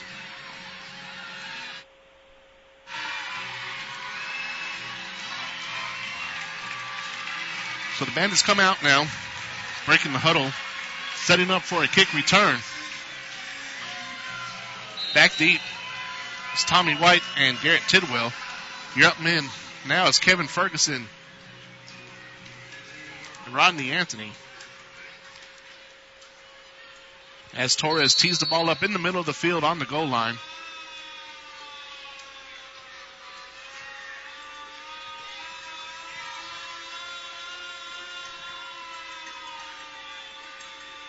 As you may hear the air raid horn in the background, here is the line drive kick. Going deep, fielded by Tidwell in the end zone. Has the 5 to the 10, going up the right side, 15-20. He is lassoed around the neck and brought down. Tidwell wants a face mask, looking at the head linesman, and the linesman saying no. So that'll be 1st and 10 now for the Bandits. Ball will be placed at the 23 of the Bandits. 1:13 left to play in the first half. The referee now winds the clock. And I don't know if McClellan is going to get him to the line in time or not, as we approach the 1 minute warning. I don't think he is going to get the play off. So we are at the 1 minute warning spot here in the first half. Abilene Bombers 35, San Angelo Bandits 14.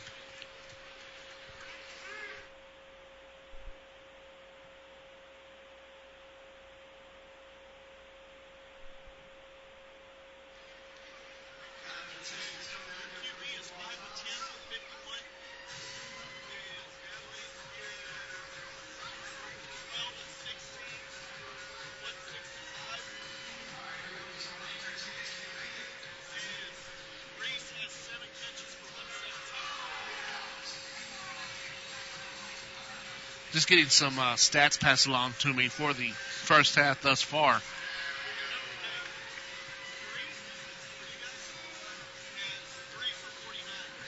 Matt Washington, receiver for the Bandits, 3 catches for 49 yards and a touchdown. Juan Reese of the Bombers, 7 catches, 117 yards.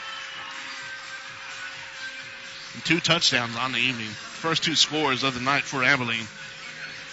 Or 3 scores, that last one for Reese. Byron Ingram, 12 of 16, 165 yards so far in the first half. Craig McClellan, 50%, 5 of 10, 51 yards as they break the huddle now, come into a slot formation. Tidwell is the motion man. McClellan fires over the middle, has Tidwell at about the 18-yard line. It is caught. Looks like he is going to be just shy of the first down. So a gain of 9.5. Brings up second and inches with 42 seconds left to play. As they're in the slot formation again, Ferguson is now your motion man. Here's the snap. McClellan looking for Ferguson. Thinks about it again. Finds Washington over the middle at the 10. Washington is hit at the 5 by 2 Abilene defenders. Down to the 4-yard line, and they stop the clock with that first down. 25 seconds left to go in the first half. First and goal from the 3-yard line. Clock ready for play now. 23 and ticking. And we have a flag on the play. The Bandits are clapping their hands. And they're marking it off against the Bandits. Be spotted now at the 8. Illegal procedure. The tight end did not declare for eligibility. So that'll back him up 5. Now with 19 seconds left to play. First and goal from the 8-yard line. Might actually be a blessing in disguise. Give McClellan a little more room to work with down there in the end zone. Go to the trips right. Going to pitch the ball to Carter. Carter is met and hit hard at the 9-yard line. And we have a stoppage in play with 12 seconds left. Second and goal from the 9. And that is an Angelo Bell Bonds timeout for the Bandits, the third of their half. Now once again, just recapping the stats coming into this last drive. Craig McClellan, 5 for 10 for 51 yards. Of course, he had that pitch and catch to Washington to start this drive. So he's now 6 for 11 for 73 yards.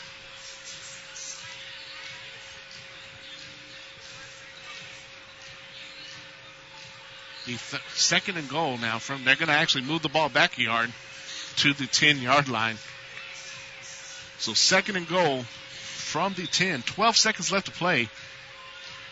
San Angelo out of timeouts and trailing 35-14 here in Abilene. The Bandits now break the huddle as the head referee comes over to Coach Wooten and lets him know he is out of timeouts. And the clock will be ready for play, and it will start on the snap of the ball. Trips to the left. Ferguson is the motion man. Here's the snap. McClellan looking towards the end zone for Ferguson. Fires over the middle. And they're going to say it hits the ground as Ferguson is still battling. Ferguson throwing his hands up, saying the ball hit the ground. So that will bring up third and goal with 6 seconds left to go from the 10-yard line. The Bandits trying to cut the lead going into the half, because they know they will have to kick it away to begin the second half. There we go. It looks like it's going to be slot formation. Check that. They're coming over now. Washington be trips left with Washington, Tidwell, and Ferguson. 7 seconds left on the play clock. Ferguson, the motion man. 4, 3, 1 second. He gets the snap off. Looking towards the end zone. McClellan fires to Washington. Washington caught at the 5. He breaks the tackle. He's into the end zone. Touchdown, Bandits. No time left on the clock. 10-yard pass from McClellan to Washington. That brings our score 35-20. McClellan had all the time in the world. Finds Matt Washington at the 5-yard line. He slips the tackle at the 2 and dives for the end zone, breaking the plane. That is a Staybridge Suites touchdown. As Hudnall now on to attempt the extra point to cut the lead to 14. Hold is down, the kick is up, and it's right down the middle. It is good. So we're going to the half. The Bandits trailing by 14, 35-21 at the half. We'll be right back. You're listening to San Angelo Bandits football right here on KixieFM.com.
Team Chip is an all-black belt demonstration team ranging 9 to 44. The team competes individually and performs all over the country, ranked as high as 3rd in the world in ISCADEMA team rankings.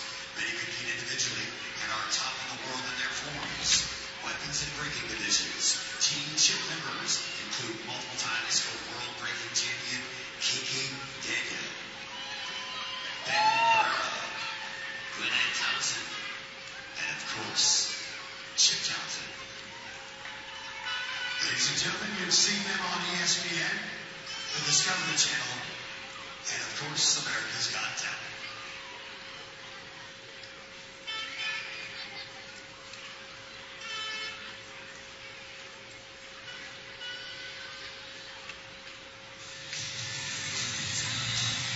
Ladies and gentlemen, Team Chip.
Welcome back here to Taylor County Coliseum in Abilene, Texas, where the San Angelo Bandits trailing the Abilene Bombers at halftime, 35-21.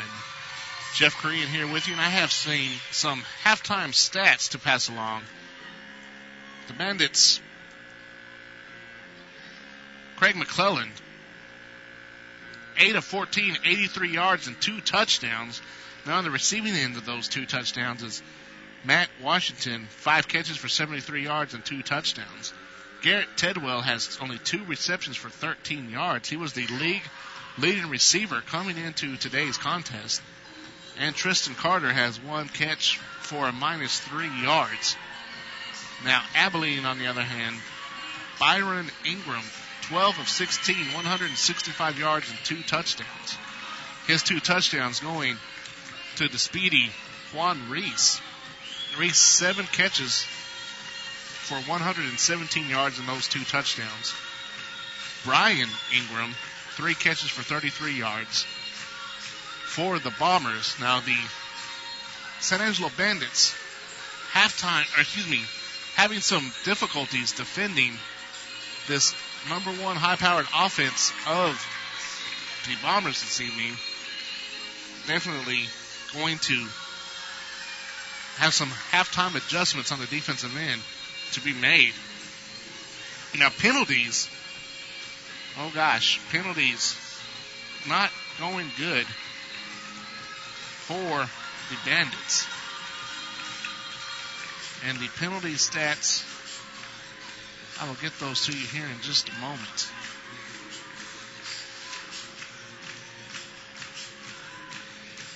The Bandits have 8 penalties for 32 yards. That definitely is not helping out, especially most of those coming on the defensive end, as they've had 3 illegal defenses called here in the first half. Now, Abilene, on the other end, has 6 penalties for 36 yards.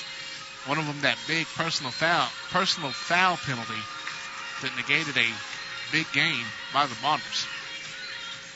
Rushing for the Bandits, Tristan Carter, 5 rushes for 11 yards. Longest run was 15. He's averaging 2.2 yards carry. Now, for the Bombers, Byron Ingram, the quarterback, 3 rushes, 11 yards, and 2 touchdowns on the ground. One of them being the 6-yard touchdown. He's averaging 3.7 yards carry. And big Alex Joyner, 1 rush for 5 yards that's led to a touchdown. So the Bandits have some work cut out for them. And once again, they're only down 14. And I say only 14 because you have to understand here, indoor football, 14 points is not a big difference. And that could be made up in no time. As we saw earlier, Tommy White did return a touchdown, 35 yards, and then cut the lead from 14 to 7 with the offense not even having to touch on the field. Now, to start the second half, the Bandits will be kicking off to the Bombers, as the Bombers won the toss and elected to defer to the second half. I'd like to thank some of our sponsors. Budweiser, reminding you to drink responsibly. Bug Express, call the professionals in pest control. Call Bug Express. Now, clowning around, don't forget to stop by and see Daffy Dill the Clown with Clowning Around, located in the concourse near the front entrance. Today, Daffy Dill is going to do face painting, balloon art, and much more. That's down here on the concourse in Abilene. Coca-Cola, the Coke side of life, and Computer Bytes. Computer Bytes can provide you with custom-built desktops, laptops, a complete line of hardware and accessories, and service you in-store or on-site. For quality service you can count on, it's Computer Bytes, your one-stop shop for service and support. We're about 10 minutes away from the start of the second half. I'm going to take a short break. We'll be back here in just a moment to recap the stats, recap the first half. And hopefully by then the Bandits will be on the field and we will know, we'll talk to Coach Silver and see what kind of adjustments are going on, or that Coach Wooten and the Bandits plan to do to make this second half different. You're listening to San Angelo Bandits football on KixieFM.com, SABandits.com, and the B2 Network. Be right back.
And welcome back here to the Taylor County Coliseum in Abilene, Texas, where your San Angelo Bandits trail the Abilene Bombers at halftime, 35-21. Jeff Korean here with you on the B2 Network. Also, you can listen live online at KixieFM.com or by simply going to our website, SABandits.com, and click the Watch Now tab at the top of your page. Let's talk about to where we got right now in the first quarter. Abilene strikes first on an Alex Joyner 5-yard touchdown run. Alex Torres added the kick, and that was with 10:48 left to play in the first quarter.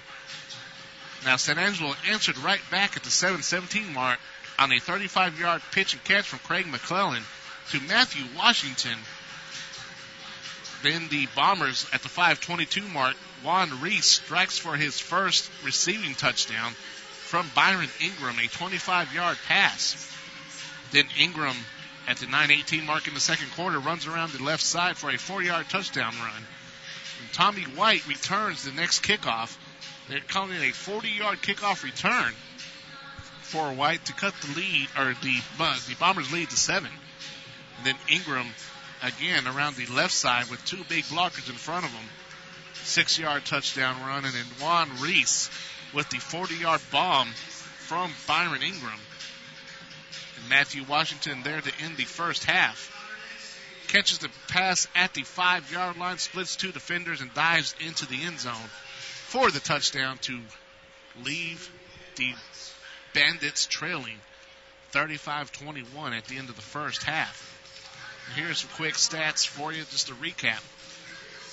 Abilene quarterback Byron Ingram, 12 of 16, 165 yards through the air and 2 touchdowns passing. He also has 2 touchdowns on the ground.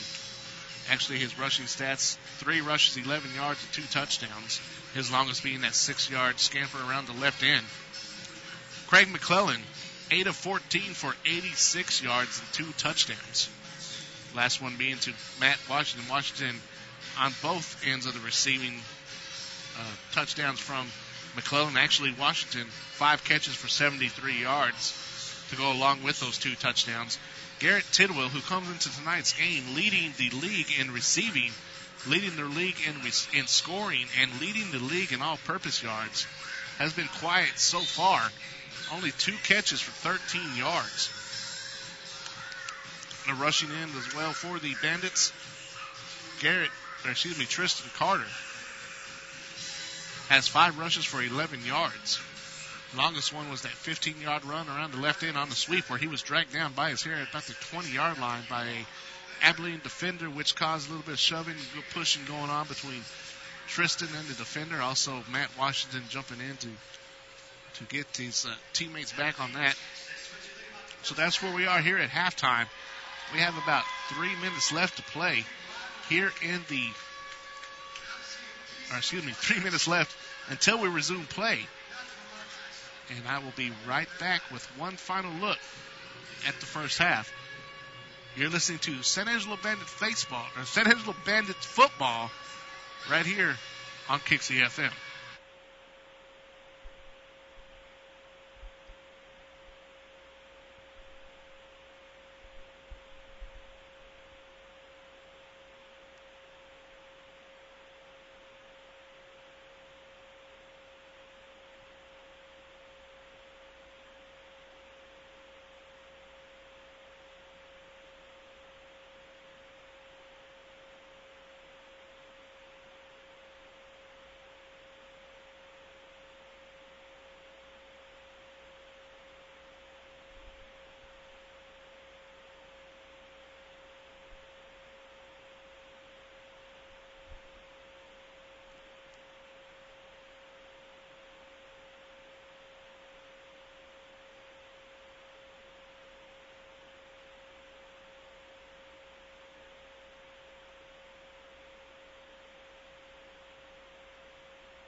Welcome back to the Taylor County Coliseum, where the Bandits trail the Abilene Bombers 35-21 here at halftime. And I was just talking with offensive line Coach Art Silver. And I asked Silver what the game plan was to fix the first half, to make adjustments in the second half, and he said, stop the penetration, stop blowing assignments, and do better blocking up front.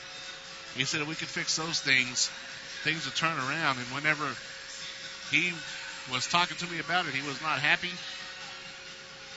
And you can tell that there was a lot of yelling going on in that locker room at halftime as the Bandits are now coming back onto the field. As we are ticking down the final minute of halftime, the Bombers are out on the field as well. stretching and getting loose. Shanti Roberts, the first man leading the Bandits out on the field and getting everything going. McClellan and Hudnall now out there stretching out, as well as Tristan Carter. As the special teams is already making its way down to the west end zone, as they will be kicking off. Hudnall has a tee in his hand, and it looks to me as if they're ready to go. Here comes the chain gang as well, and the referee blowing the whistle, telling everybody to get off the field, and let's get this second half started.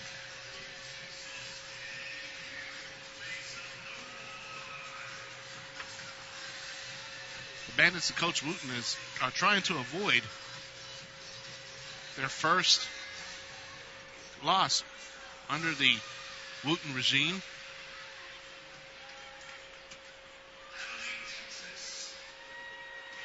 As the Bandits are lined up now in the west end zone, Hudnall's going to tee the ball up right in the middle of the field on the goal line, and the Bombers break the huddle and come out here to receive the second half kickoff. It looks like back deep for the Bombers is going to be number 4, Diamond Weaver, who was the defensive player of the game last week, or the league defensive player, I should say, of the week. He fields the ball at the 10 as it's a line drive. He's going up to the left side. He loses the football. The Bandits look like they have bounced on it. They are saying they have. Let's sort it out. Bandits football. Bandits get the ball at the 23-yard line, and that is exactly how you want to start the second half. Starting out the second half on that positive note, that is exactly the momentum you need to get things rolling. So the Bandits will take over at the 22-yard line of the Bombers. 1st and 10, 14:50 and counting. Remember, the clock does not stop here in indoor football. Even on incompletions, the clock will continue to run. Bandits break the huddle. Trips to the left. The motion man is Washington. The pitch left to Tristan Carter. Carter around the left side and lowers the boom on the defender, which is number 6, Christian Torres. And Christian Carter lets him know who he was. Wow. Carter lowers that right shoulder, hits him right in the chest, hits Torres, and Torres goes flying 2 yards off of Carter. And Carter actually trips over the limp body of Torres and comes down at about the 16-yard line. So 2nd down and 5 as they come now. Trips right. Washington, the motion man. Snap is on the ground, bounces up into the hands of McClellan as he is wrapped up and going down, throws the ball away. Let's see. They dropped the flag. They're going to call intentional grounding, but McClellan and Coach Wooten is pleading his case. They're calling intentional grounding. He had lost it down, and Coach Wooten saying, "Come here," to the head official, as the head linesman over here on the sideline was saying that the ball was past the line of scrimmage when it went out. It looks like he might have had the better look on it. As he was further down the field, he would know exactly where the ball went out. But the discussion is short-lived between Coach Wooten and the head official. So that will bring up 3rd down and 14 from the midfield line, which is the 25 here in indoor football. Trips to the left. Washington is your motion man. Here's the snap. McClellan looking for Washington. Now he's going to fire over the middle, and it is intercepted at the 3-yard line. Looks like McClellan was hit as he throws the ball, and it's intercepted by Diamond Weaver at the 4-yard line. He brings it out to the 12. So the Bandits unable to capitalize on the turnover to start the second half. And it is 1st and 10 for the Bombers from their own 12-yard line.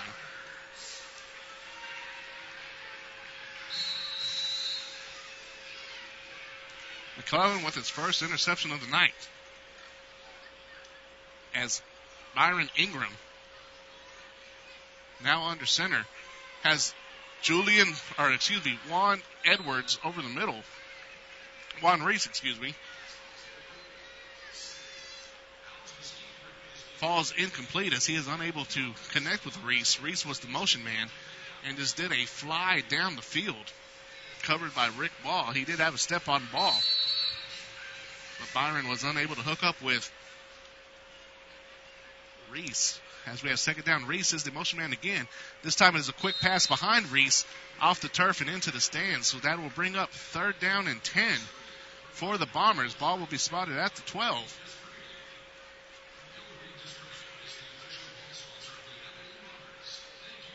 Going to do another slot formation.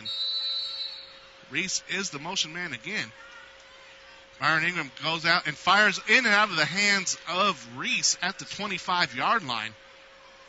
So now that brings up 4th and 10. Head coach of the Bombers, Joe Brandon, has his hands on his hips as he is staring down the intended receiver. And now has some words for him as Brian Ingram showing some frustration now on the sideline as he walks over to the bench. And we're going to have a 45-yard field goal attempt.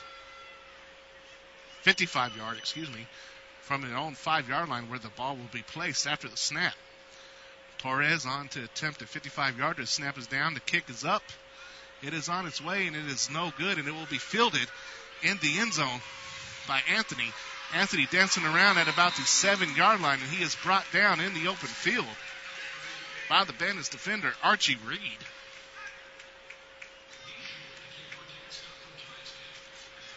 So the Bandits now will get the ball, 1st and 10, from the 7-yard line as they make their way down to the west end of the field. McClellan and Dixie Wooten, the head coach, standing over there on the 2-yard line on the near sideline. McClellan now gets the play from Coach Wooten, goes to the huddle. 11 minutes left to play in the third quarter and counting. Score still 35-21 in favor of Abilene. As they break out in the slot formation, Tidwell, your motion man, he comes from the far side to the near side of the field. The snap, he is looking for Tidwell, fires on the hitch route, and it is caught by Tidwell on his knees. He bounces up, he's across the 25 and finally brought down. The ball caught at the 19 on his knees. Tidwell was not touched, so he bops up and gets across the middle of the field to the 24-yard line. 1st and 10, that moves the chains, and it looks like there's new life in this Bandit offense. McClellan now quick with the play from Wooten as they break the huddle. Trips to the right now will be your formation with Washington up top, Tidwell in the middle, and Ferguson down low. The motion man is going to be Ferguson. Ferguson goes back about 5 yards, goes back towards McClellan. Now he's at full speed when he hit the line. It's going to be a quick pass to Washington. It's a live ball. Washington does not realize that it's a live ball. The ball is behind, a lateral behind the line of scrimmage.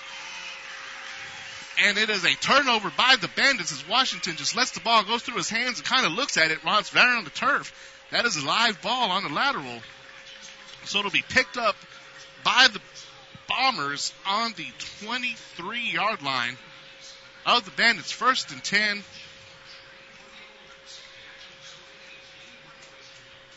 For the Bombers. Coach Wooten is livid on the sideline.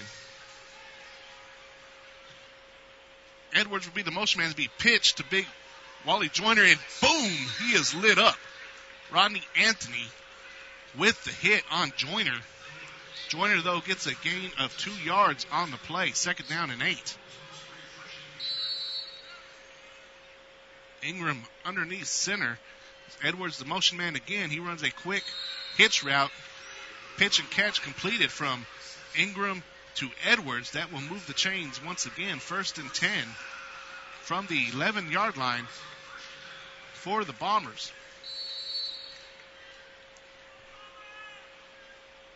Ingram under center. This time Juan Reese is the motion man. He fires towards the end zone to Reese. Caught in the end zone. Touchdown Bombers. 11-yard touchdown pass. From Ingram. 11-yard pass from Ingram to Reese. And that is his 3rd touchdown of the night for both Ingram and Reese. All 3 touchdown passes from Ingram have been to Juan Reese. And now Torres on to attempt the extra point. Snap is good. The hold is down. The kick is up. And it's right down the middle. So that brings our score now with 8:43 left to play in the third quarter. Score double up on the Bandits now, 42-21. And it was such a promising start to the second half as the opening kickoff of the third quarter was fumbled by Diamond Weaver and picked up by the Bandits in Bombers territory. But the Bandits were unable to do anything with that gift as they, on third down, McClellan throws an interception at the 4-yard line right back to Diamond Weaver. And again, the defense stood strong for the Bandits, so they were able to hold on the ensuing possession, get the ball back, and just a mental error by Washington as the ball goes through his hands on the lateral, and he just stops playing on a live ball. So back deep now for the Bandits as Torres sets up in the middle of the field on his goal line. It's going to be Tidwell and Tommy White. White with a touchdown, a 40-yard kickoff return for a touchdown in the second quarter. As Torres now steps off his kick. And we're probably going to see another one, either line drive or right into the turf. And this one is right into the turf, bounces over the head of Anthony, now bounces over the head of Tommy White and into the fans out of the end zone. So that will be a touchback. I don't believe Tommy White or anybody touched it. So that should come out to the 20-yard line. They're discussing it now in the end zone. The fans actually reached over and grabbed the ball. Tidwell's right in the middle of that referee meeting. And they are going to mark the ball at the 5-yard line. So 1st and 10 for the Bandits from the 5-yard line.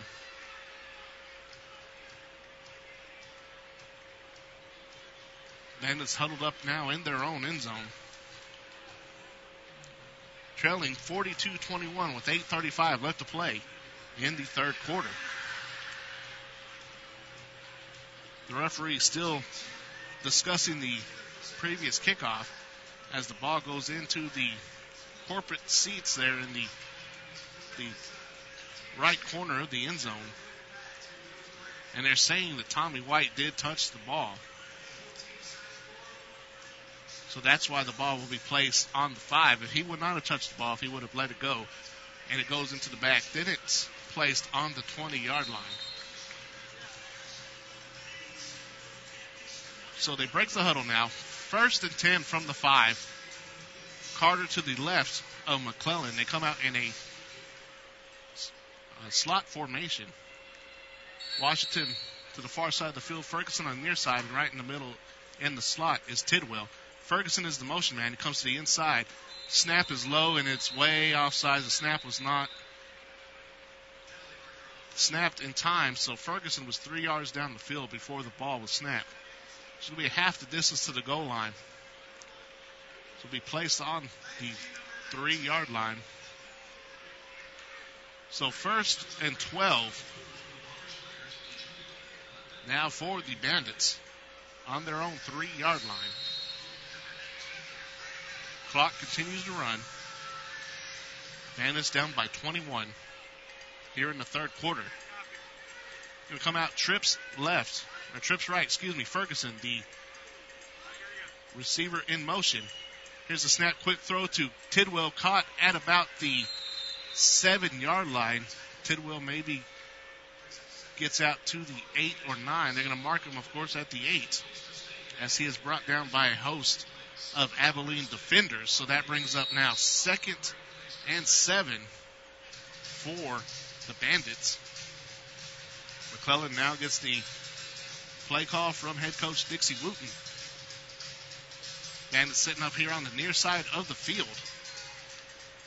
Breaks the huddle now, coming out in trips left with Tidwell in the middle. Ferguson up top. Ferguson is going to be your motion man. Comes all the way back to the goal line. Now takes off full sprint, and we have another penalty. The play clock is at 0. And it is a delay of game on the offense, and Coach Wooten thinks that McClellan got the snap off in time, and he is livid in the ear of the head official. So once again, the Bandits penalized, moved back. Looks like now they'll be on their own 4. Trips formation to the left. Ferguson, the motion man, coming back inside the end zone now. Low snap, and we have another flag on the play. And it's another false start against the Bandits. Ferguson once again across the line too quick before the snap. So another half the distance to the goal penalty. So second down and about 13, 14 it looks like to go. Bandits on their own 2. McClellan 4 yards deep in his end zone. Trips left. Ferguson, the motion man. Now McClellan fires to Ferguson. In and out of the hands of Ferguson at about the 7-yard line. So that brings up third down and 13 to go from the 2-yard line. McClellan gets the play now from Wooten. Walks over to the huddle, which Wooten is only about 3 yards from the huddle as he stands in the end zone with the players. It's going to be slot formation. Tidwell is your slot man. He is the motion. Now goes behind McClellan. Here's the snap. McClellan looking downfield. He floats it over the middle. Garrett Tidwell wide open, and he just overthrows Garrett Tidwell. Now Tidwell in the face of the back judge, and there is a flag in the end zone. Tidwell is upset with the back judge, and he is still jawing at the back judge, and there is a flag on the end zone, so let's see what the call is down here. Roughing the passer is the call on the Bombers. So it looks like it will be a gain or a penalty mark-off of 10 yards, so that brings the ball out to the 12-yard line. Fresh set of downs for the Bandits. So let's go back to that last play. It was a fly straight down the middle of the field for Tidwell. Tidwell wide open, and McClellan just missed him. Put a little too much on it and overthrows him. But the Bandits still 1st and 10 from the 12. Ferguson is the motion man as they are in the slot formation. The snap over the middle, caught by Washington at the 18. He has nobody around. He makes one man. Oh, I thought he made a man miss. He got around the Abilene defender, which was Diamond Weaver.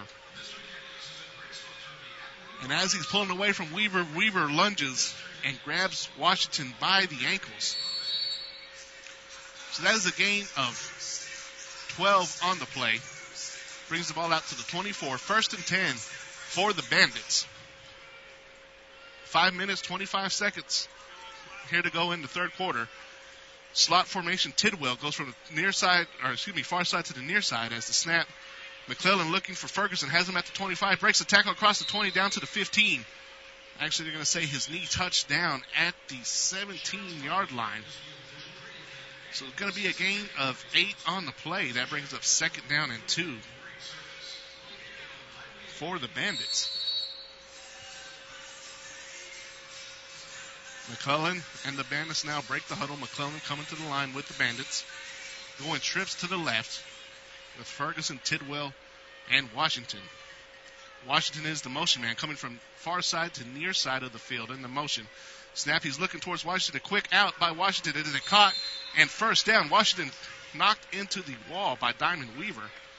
And cleaning up the play for the Bombers, Archie Reed, to make sure that he is set into that wall. So they'll bring up now 1st and goal from the 10-yard line for the Bandits. 4:20 and counting left to go here in the third quarter. Bandits down by 21, 42-21 here in Abilene. McClellan and the Bandits break the huddle. Trips to the right will be the formation with Ferguson and Tidwell and Washington. Washington, the motion man, going from the near side to the far side of the field. The snap. McClellan, a quick pass behind Washington as Washington slides down to the turf. So pass will be incomplete. Second down now and goal to go from the 10-yard line. The nose on the ball, right on the 10. As McClellan now huddles up the Bandits at around the 14-yard line. It's going to be a slot formation. Tidwell, the slot man up top, with Ferguson to the far side of the field. Ferguson will be the motion man with Washington down here on the near side. Here's the snap. He's looking across the middle of the field for Washington. Fires, and it is complete at the 3. Washington fighting his way at the 2, and he lunges for the end zone. Touchdown, Bandits! 10-yard pitch and catch from Clayton Greg McClellan, to Matt Washington. And the Bandits get on the board for the first time in the second half to cut the lead to 15. Hundle now trying to make that lead 14. Snap is good. The kick is down. The hold is down. The kick is up and through. So with 2:59 left to go in the third quarter, the Bandits cut the lead to 14. 42-28 here in Abilene. Staybridge Sweet's touchdown is the third connection between Washington and McClellan.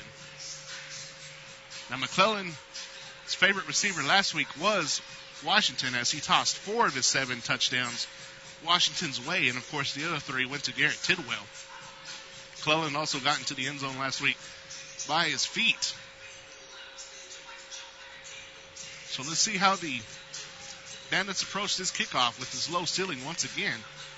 Really, the only 2 options are just to kick a line drive kick or kick it straight into the ground, kind of like an onside, but right down the middle of the field.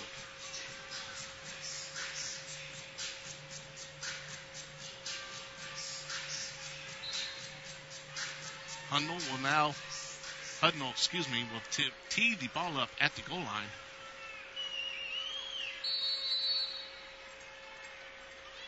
And it is straight into the ground and fielded at about the 23 by the Bombers, fielded by Jeremiah Turner, who brings it all the way down to the Bandits' 20-yard line.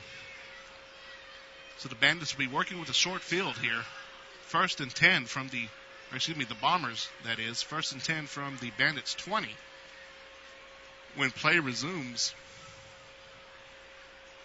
2 minutes, 52 seconds left to go here in the third quarter. Taylor County Coliseum, Abilene, Texas.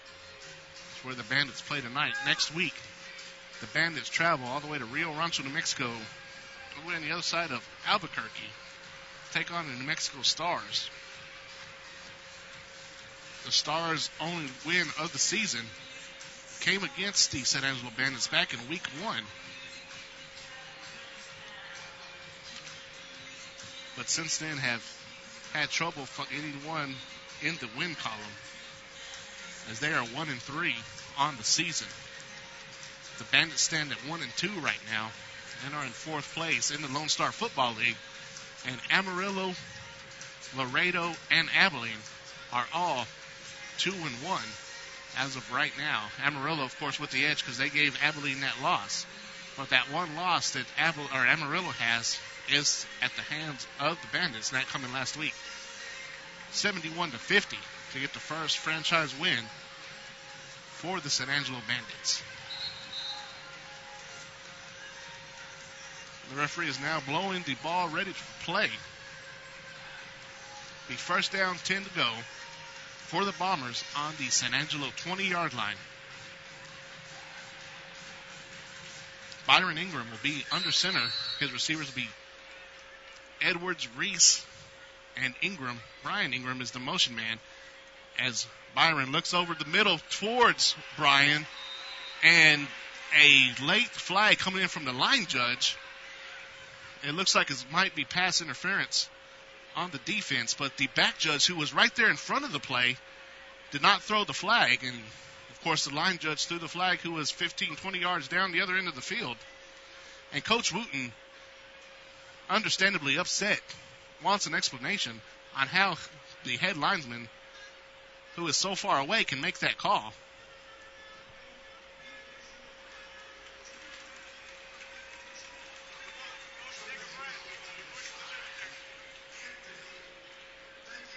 So they're going to go ahead and call Rodney Anthony on the penalty. So 1st and 10, or 1st and goal from the 10. As Edwards now, the motion man, is a quick pass towards the end zone. Had his big tight end, Kevin Myers. Myers stumbles over his own feet, and the pass falls incomplete. So that'll bring up 2nd down and 10 to go, and it looks like they have that big set in there once again, which consists of Jermaine Blakely and Jarius Jarvis in the backfield for the Bombers. And the last 2 times that has happened, they've run a sweep around the left side. And here is the play is the snap, dropping back to pass, is going to be Byron Ingram. Ingram has nowhere to go, so he runs up the middle and gets a gain of 1 on the play. So that'll bring up 3rd down and goal from the 9 for the Bombers. Tackle, I think, number 41, Denny Shepard. So 3rd and goal. 42-28 our score with 1 minute left to play in the 3rd quarter.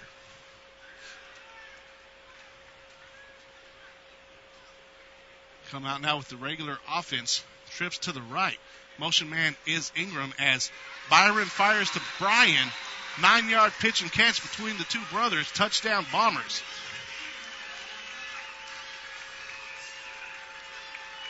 The 9-yard touchdown pass now puts the lead for the Bombers back up to 21. 53 seconds left to go, or 20, awaiting the extra point.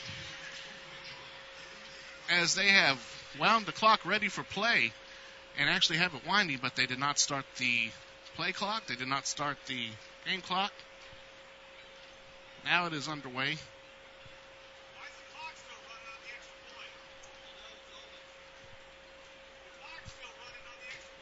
The kick is up, and it is good.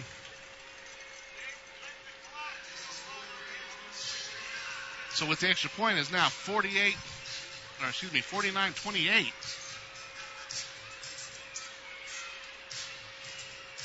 With 27 seconds left to go in the 3rd quarter.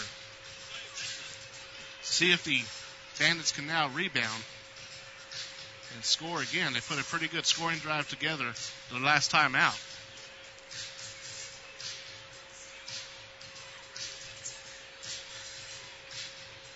Bandits really unable to find their niche this evening here in Abilene, as they have been marred by mental breakdowns and penalties. The last drive actually finally looked like a little bit of life coming to the Bandits, as Tristan Carter is now coming in to go back deep.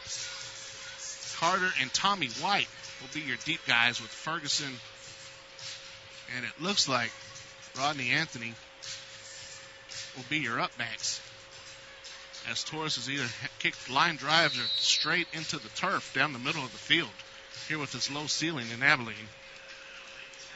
As the ball is now whistled ready for play. Torres with the approach, and it is a line drive out of bounds. It actually hits a fan. Looks like it caught him right inside the head at midfield. So we'll see where they spot the ball. With that kick out of bounds, I think it's going to be on the 25. Are they going to spot it right? Yep, it went out of bounds. This is the Bomber side of the 25, so they will spot it where it went out of bounds, which looks to be the 23. So 1st and 10 for the Bandits from the Bombers' 23-yard line. McClellan and the Bandits find themselves in a 21-point hole as they break the huddle slot formation. Washington on the far side of the field, Tidwell in the slot, and Ferguson will be your motion man. Ferguson now coming on the other side of Tidwell as McClellan steps back, and he's under heavy pressure, gets away from one would-be tackler. McClellan flushes out, tosses it up for Washington. What a catch! Washington jumps up, falling back. One-handed catch by Matthew Washington down at the 5-yard line, and that will bring us to the end of the 3rd quarter. Wow, what a catch by Matt Washington, up in the air, falling back, one-handed grab, pulls it into his body, and is down now at the 5-yard line. So at the end of the third quarter, the Bombers lead the Bandits 49-28. The Bandits, though, on the 5 going in, looking to cut the deficit to 14.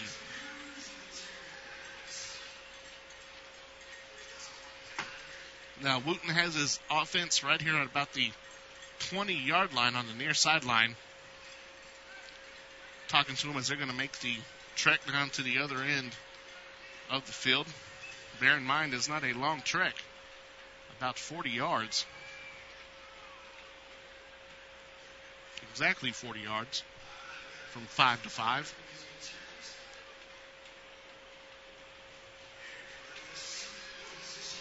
Remember, 21 points in one quarter is not a tough feat to overcome.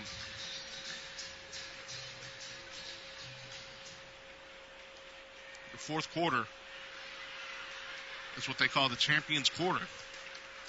This is where you really find out what your team is made of. And with the practices and the attitudes of Coach Wooten and his coaching staff coming in the last few weeks, this is a hard-working ball club. Everybody seems to be on the same page. So this is how you see what you have your team in, what your team has in them when adversity faces them, and how they overcome it.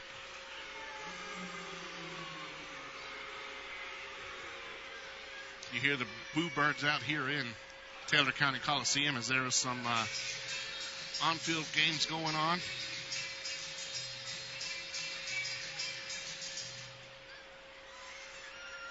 So the Bandits now getting ready to take the field. First and goal from the 5. The Bombers are already on the field in their defensive set. Of course, the Bandits have all the time they need because of everything going on. So Wooten might be getting a couple plays ready for the Bandits. 15 minutes left to go in the ball game. 49-28 our score. Bandits trailing the Bombers. Come out now, first and goal. Trips to the left with Washington, Tidwell, and Ferguson. And the penalty flags fly as it looks like Big DeMondre Dean moved early. The right tackle right guard for the Bandits, and it is a false start. Back it up to the 10-yard line. So first and goal from the 10. McClellan now comes over and gets a new play. The Bandits do get a little more field to work with as that's a small end zone. Maybe 6-yard end zone at the most here in Abilene. As they come out, trips to the left. Washington, the motion man. Here's the snap. It'll be a toss sweep to Carter. Carter finds room back up the middle at the 10. Cuts it back and is hit hard by number 1, Wally Mummin. And they're going to mark him down at the 7-yard line. So second and goal from the 7. Gain of 3 for Carter. Carter came into tonight's contest as the leading rusher in the league, averaging 42 yards a game.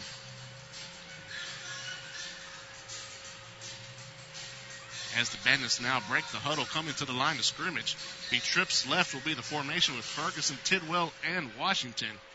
Carter in the backfield, shotgun formation, and we call a Angelo Bell-Bonds timeout with 13:55 left to play in the game. That is the first timeout of the second half called by either squad.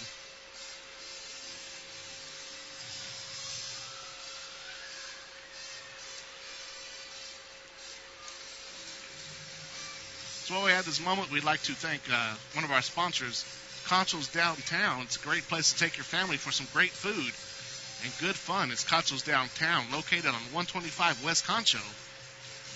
That is also the local watering hole of the San Angelo Bandits after all of the home games.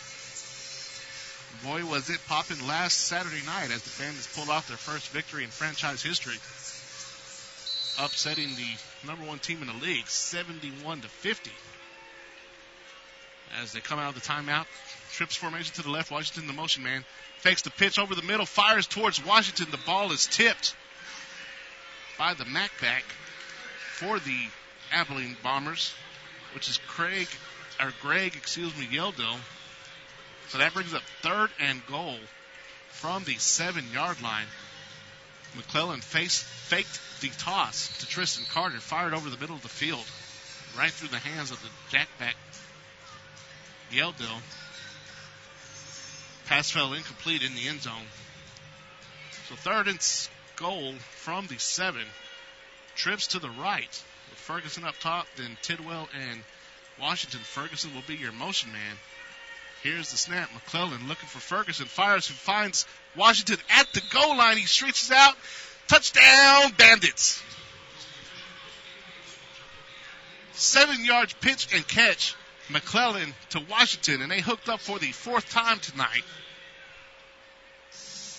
That brings the score now 49-34 with the extra point pending. And the ref quick to wind the clock. Now under 13 minutes as Hudnall on to attempt the extra point. Washington with the hold. The snap is good, and big number 9 breaks through the line. No problem. Gets his hands up. That's Lamar Cashmere, as it is now picked up by the Bombers, and tries to cut back across field does Christian Torres, and he is brought down at the 4.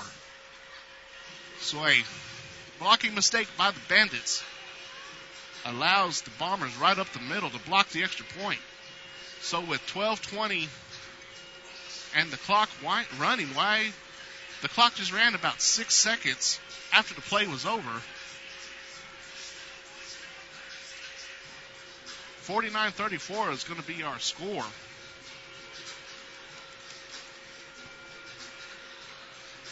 And, of course, Coach Wooten now is asking what the deal is with the clock.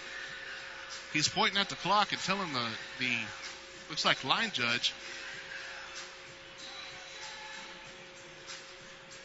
And I don't know if they're going to do anything about that. He's actually talking to the back judge.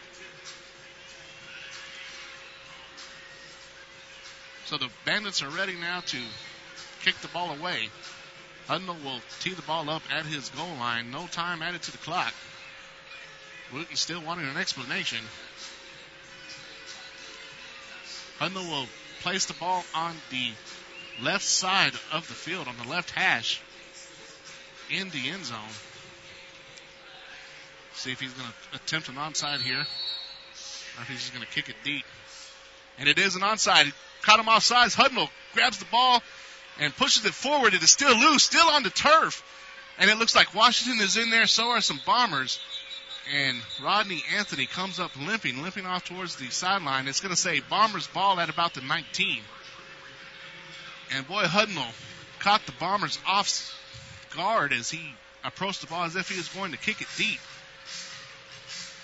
And then just tapped it at the top with a slow roller. And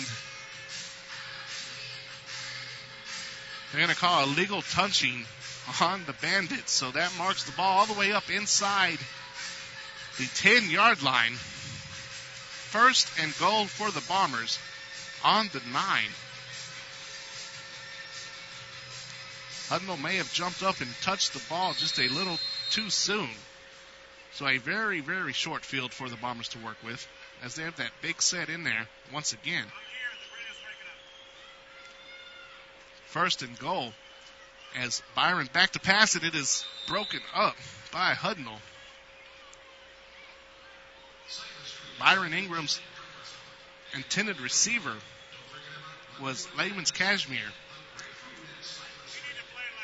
Hudnall steps in between Cashmere and the ball, breaks it up. So 2nd goal from the 9. Have the big set back again. The big back is Jermaine Blakely, as the motion man is Juan Reese. And Ingram goes back, fires towards the end zone. Looks like his intended receiver was once again Lehman's Cashmere. Through the hands of Cashmere in the corner of the end zone and into the stands. So that will bring up now 3rd and goal from the 9.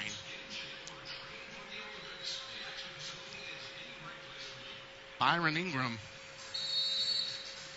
getting the call from Coach Joe Brandon. As the Bombers break the huddle, coming to the line now. The big back in front of Ingram, I think it's going to be a toss. Nope, he fakes the handoff. Looking over the middle for the end zone, he actually has his receiver who loses the football. That was Cashmere. Cashmere fumbles the football and is picked up by the Bandits. First down, Bandits. Ingram finally completes one to Cashmere. Cashmere fighting for the end zone. He is wrapped up, and the ball is stripped from his hands. Looks like the ball is pounced on by number 41, Benny Shepard. And the Bandits get the break they need. First down and 10 from the 4-yard line for the Bandits.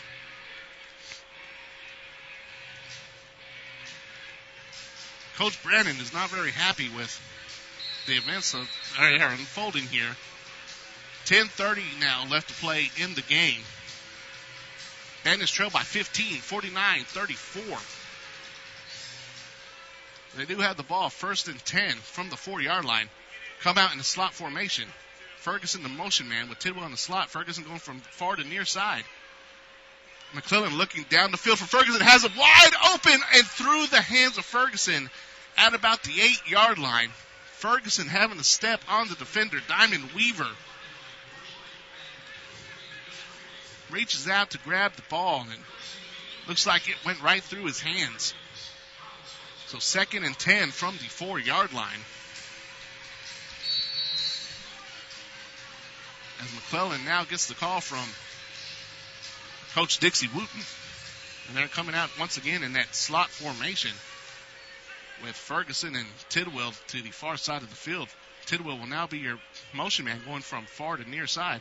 And the snap, McClellan over the middle to Tidwell. Tidwell breaks the tackle at the 15. He's got blockers. He's got Washington in front. He's at the 25.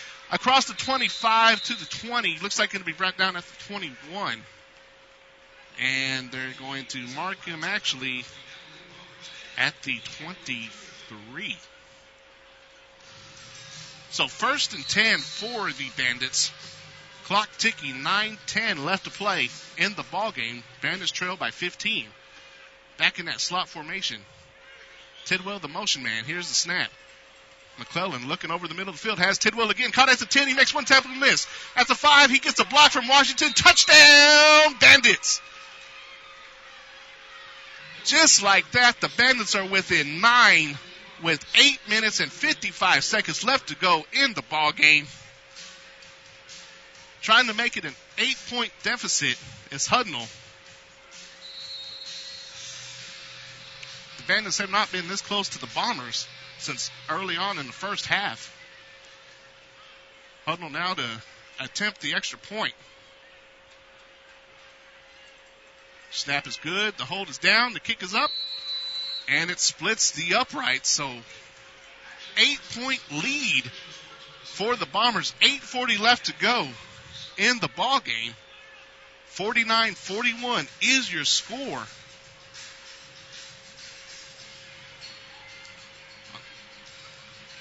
On the Staybridge Suites touchdown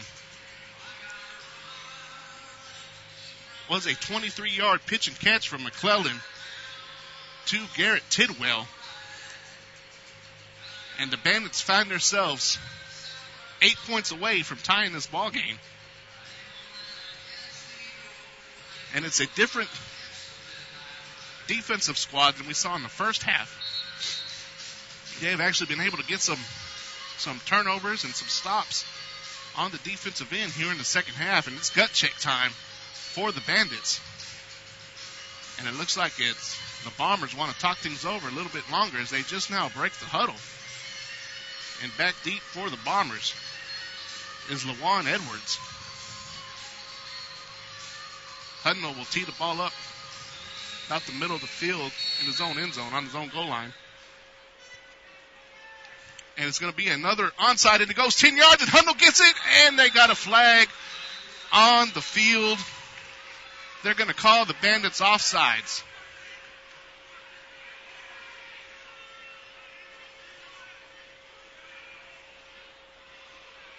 Oh, Coach Wooten is not a happy man, and he just now gets another flag. I do not know what they called Wooten for, unless he said something. He did not cross the numbers on the sideline.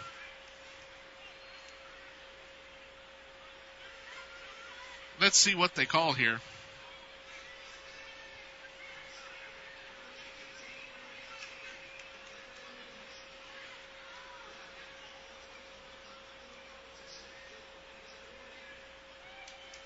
So they called the unsportsmanlike conduct a warning. Let's see where they're going to spot the ball. I guess because it was recovered legally, they're going to re-kick it, I believe. No.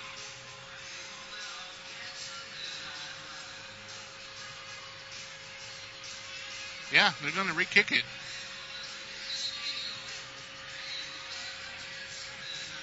So the Bandits execute a perfect onside, minus one guy offsides. They did not call a number on the offside. So we'll try it again. The Bombers now walk up their upbacks to about the 15-yard line. And they're going to try it again. And it looks like it was touched by a Bomber off the back of a Bandit. And it is recovered by the Bombers on the 8-yard line. So first and goal for the Bombers on the 8. 8:32 left to play in the ball game. Offsides again on the kicking team. So that moves the ball up inside the goal line to the 4, or inside the 5 to the 4-yard line. So penalty after penalty called tonight against the Bombers this evening.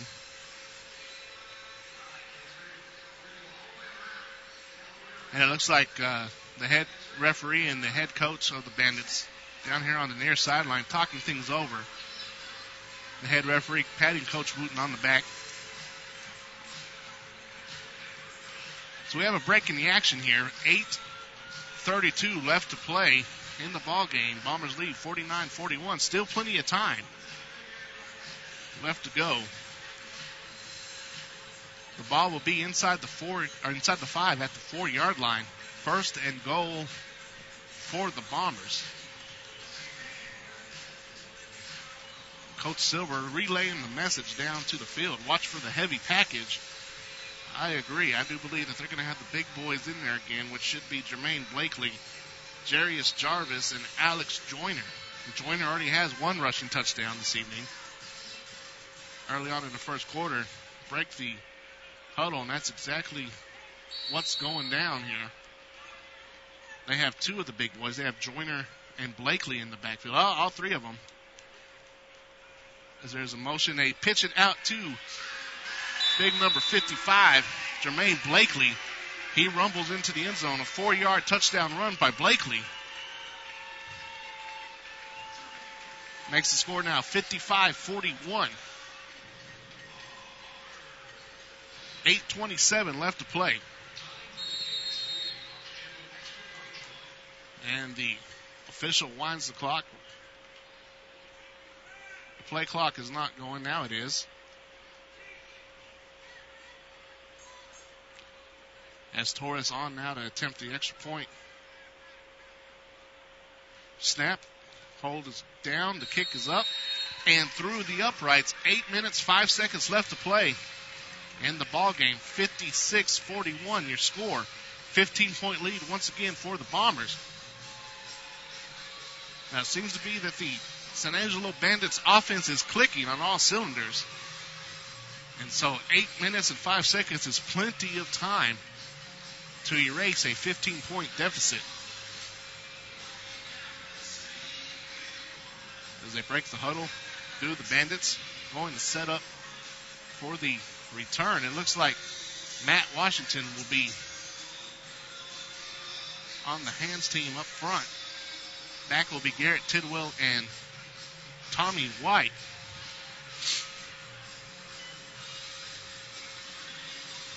As Torres will tee the ball up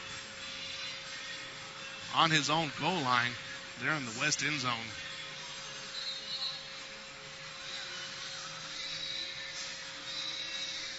So on the field for the Bandits is Tidwell and White back deep, and you have Anthony as an up back. Front lines will be Rick Ball, Ferguson, Washington, and Benny Shepard.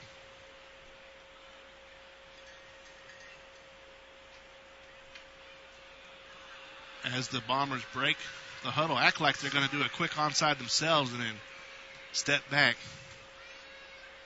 And here is the kick. It is a ball fielded by Ferguson at the 25-20. Breaks across the 18-yard line before he's finally brought down by the Bombers. So they will set up inside the 20 of the Bombers. 1st and 10, and they're going to mark it at the 19. So McClellan and Wooten conversating here on the sideline as McClellan gets the call once again from Wooten and trots out to the huddle. Clock is running, 7:50 and counting left to play in the ball game. Bandits break the huddle, come out in a slot formation with Ferguson and Tidwell in the slot here on the near side. Tidwell will be the motion man. Here's the snap. McClellan looking for Tidwell. Fires on the out route. It's intercepted. Threw it to Diamond Weaver, and Weaver's cutting it back across the field, and he's at the 20 and tripped up at the 22-yard line. Looks like Craig McClellan was off his mark. Led Tidwell a little too much and into the hands of Diamond Weaver. Weaver now brings the ball, tries to reverse his field, brings the ball up to the 23 of the Bombers, and that's where they will take over. 1st and 10, 7:25 and counting left to go in the ball game.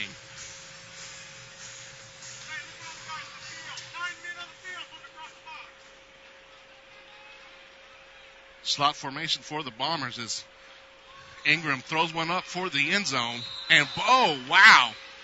Both the receiver and the defender on the play go over the wall. And the guy over the wall for the Bandits was Rodney Anthony, and he hit the wall going full speed and upended into the bench area of the Bombers, but he quickly bounces back over the wall and seems to be okay. So 2nd and 10 from the 23-yard line. 6:40 and ticking left to go in the ball game. Ingram under center is Byron. Brian is the motion man. They pitch it out to Brian, and he looks like he may have got to the sticks. We'll see where they mark it, and yep, they mark it right in front of the sticks. 1st down for the Bombers.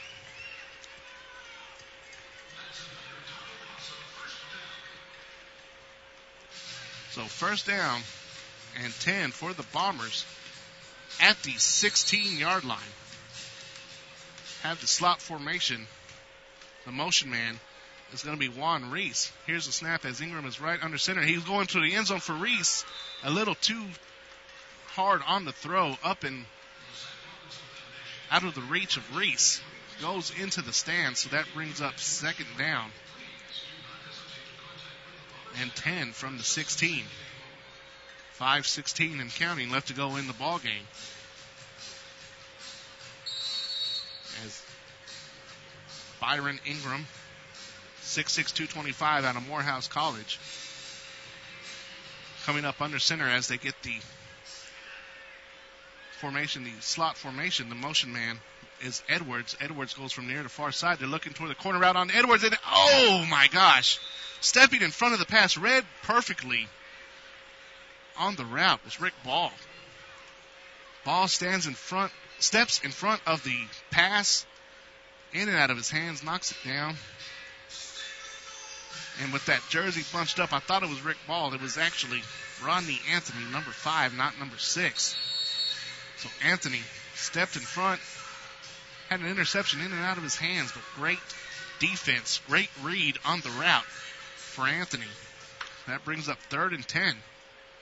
Slot formation. Looks like Brian Ingram will be the motion man. Ingram up the top of the screen. Byron now throws for Brian, and it's in and out of the hands of Brian Ingram. Brings up 4th down. 4:30 and counting left to go in the ball game, which, of course, is plenty of time. Looks like a field goal try coming for the Bombers. For Torres. See if the Bandits can get penetration and able to knock down this kick. As they are just now blowing the play clock ready. Play clock is inside of 20 seconds. As the game clock has just hit the 4-minute mark here in Abilene. So a 33-yard attempt on the way from Torres. The snap is good. The kick hold is down. The kick is up. And it splits the uprights. So our new score now with 3:44 left to go. 59 for the Bombers, 41 for the Bandits. And that is still plenty of time to overcome this 18-point deficit. 18 points, 3 scores, 3 minutes left to play. We've seen a couple of one-play drives this evening, so we know it is capable of having them. And the way the Bandits onside has been working, well, not working, but been set up, had all the ingredients to work, just the offside flags.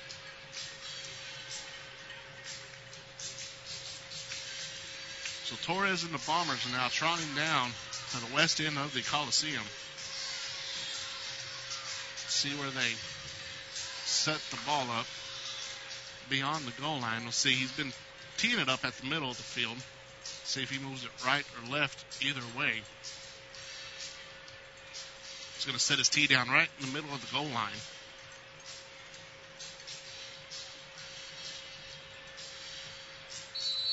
As the Bombers now break the huddle.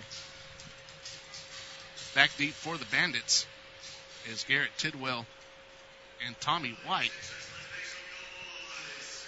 And the kick is right into the ground and fielded by number 5, Anthony. Anthony gets up off his knees and goes about 4 yards across the 20 to the 18-yard line, where he is met by 4 Bombers defenders. Okay, and they're going to move it back to the 19. Excuse me. 1st and 10 from the 19-yard line for the Bandits.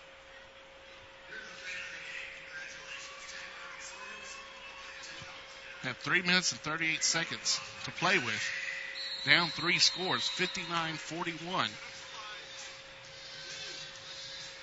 As they have a slot formation, Ferguson and Tidwell, the far side of the field. Ferguson will be your motion man. Goes back to about the 24, takes off, hits the line at full speed. McClellan fires over the middle, caught by Washington at the 10. He drives forward to gain an extra 2 yards at the 8. And the Bandits are now in hurry-up mode. 3:12 left to play in the ball game.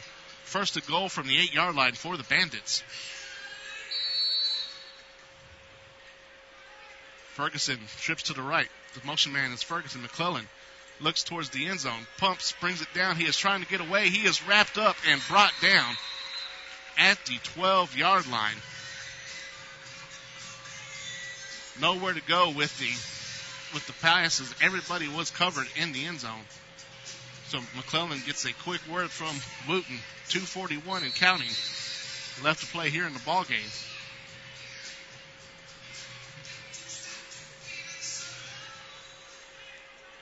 Be a slot formation. Ferguson and Tidwell at the top of your screen. Ferguson going in motion. Now Tidwell. McClellan takes 3 steps back, fires over the middle, falls incomplete as Diamond Williams is in the ear of McClellan, and McClellan just pushes Williams away as he's walking back to Coach Wooten. So 3rd down and goal to go. Ball placed at the 12.5-yard line. 1 minute, 55 seconds left to go in the ball game. McClellan and the Bandits need to score right here if they have any chance of winning this ball game.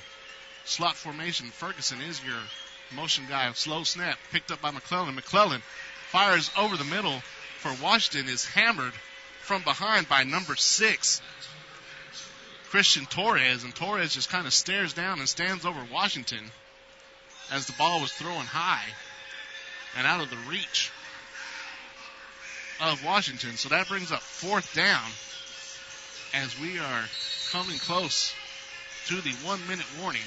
1 minute, 12 seconds as the fans from Abilene are starting to leave the arena. Trips to the right, and they will not get the play off as we have the 1-minute warning. So with 1 minute left to go in the ball game, 59-41 is your score. Abilene with the lead. It's going to take a lot of work to be able to erase this 18-point deficit.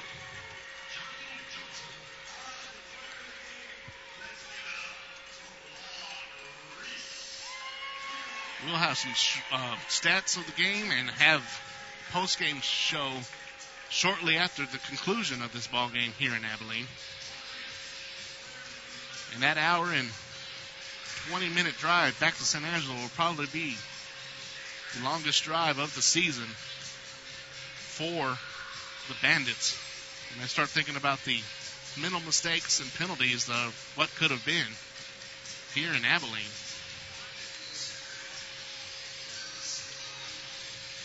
And we are back to action out of the timeout.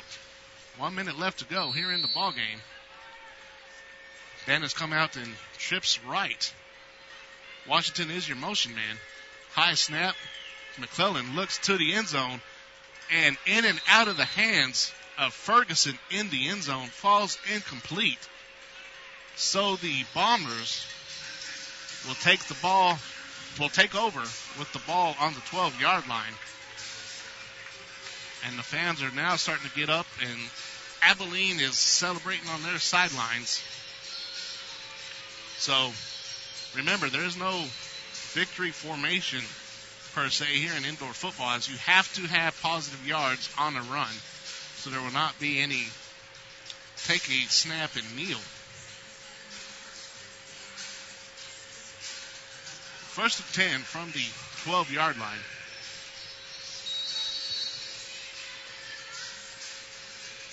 Coach Brandon now gives the call to his quarterback,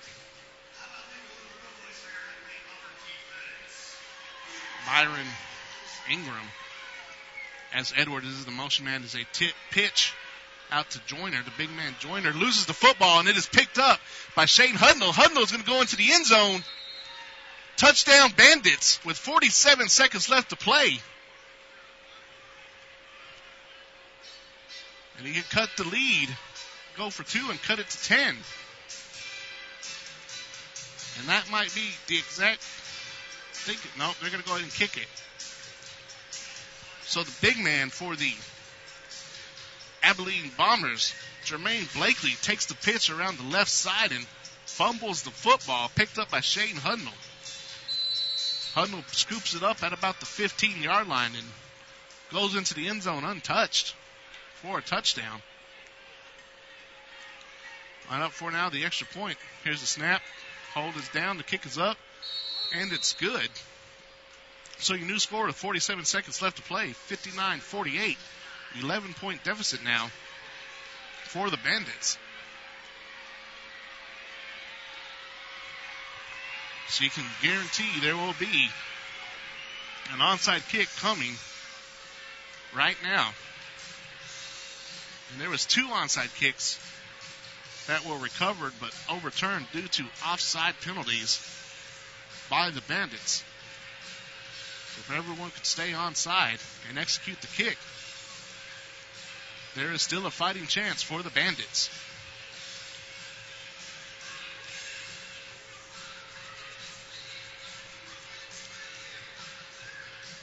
I'm sure that is exactly what Dixie Wooten is talking to his special teams right now.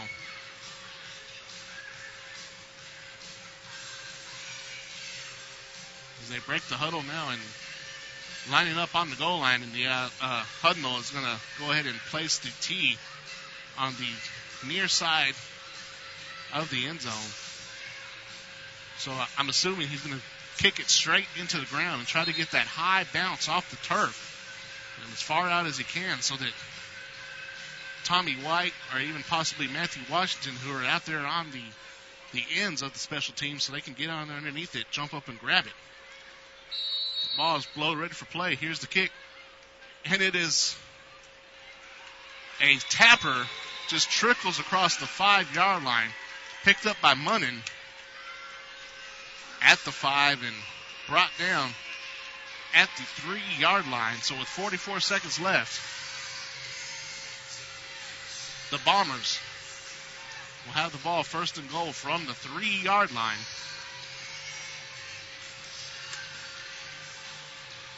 Now, barring another fumble from a running back from the Bombers, and they do have the same running backs back in. It's going to be the big package, but I assume that with the big package in, they will just have Ingram do a keeper right up the middle.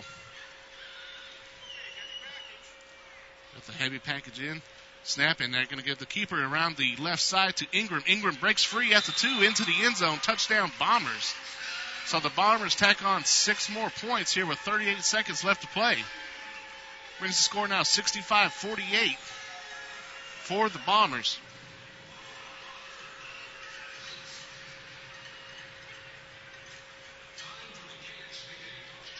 Torres on the field now to attempt the extra point.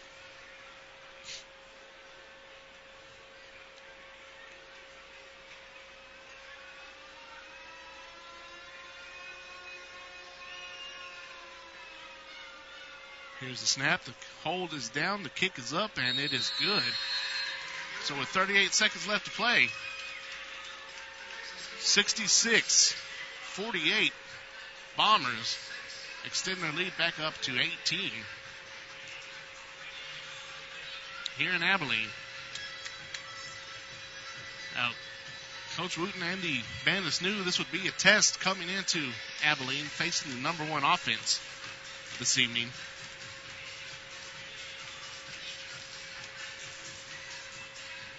Coach Wooten and the Bandits did learn a lot about their team tonight and know exactly what they have to work on this coming week to get ready for New Mexico Stars team that even though they are 1-3, they still have the capability of beating anybody. And the Bandits know about that firsthand after they lost to them in the home opener back in week 1. So Torres now tees the ball up in the middle of the field on the goal line, the west end, and is a line drive kick all the way fielded by Garrett Tidwell at the 5. He's at the 10 going to his left, cut it back to the right, 15, 20, 23 he gets to before he's brought down by Brian Ingram of the Bombers. So first and 10 from the 22-yard line, 32 seconds left to play in the ballgame.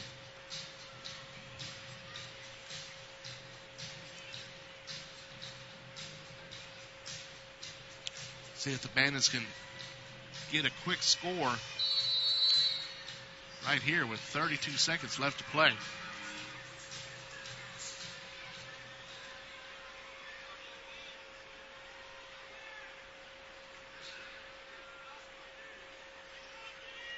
Come out with the slot formation. Tidwell is your motion man. Tidwell in the middle of the field. McClellan looking downfield, looking towards the end zone. Fires for Washington. Washington comes up and jumps up at the goal line. Stepping in front of the pass intended for Washington was Christian Torres. Torres and Washington both go up. Ball through. Hits the hands of Washington, but is knocked away by Torres. So second down and 10 from the 22-yard line of the Bandits. 26 seconds left on the clock. Slot formation, Tidwell is your motion man. Here's the snap. McClellan looking downfield, floats one up for Washington in the end zone. Broken up once again by Torres. McClellan throws a high, deep ball, which went about 4 yards deep into the end zone. Torres steps in front of that pass once again and breaks it up. So 3rd down and 10 to go for the Bandits.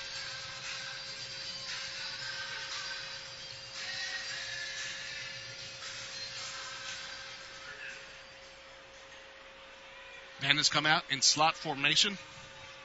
Tidwell, your motion man. McClellan throws it up, same pass play again, looking for Washington. It's going to be intercepted at the 4-yard line. Intercepted this time by Christian Torres, and he is going to be brought down at about the 15 as he takes it around the left side. And that's going to pretty much do it. 8 seconds left to go, so we will have one more snap of the football.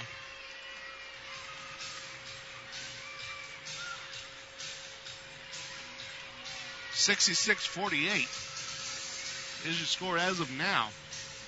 So I expect the Bombers just to take the snap and hand it off up the middle.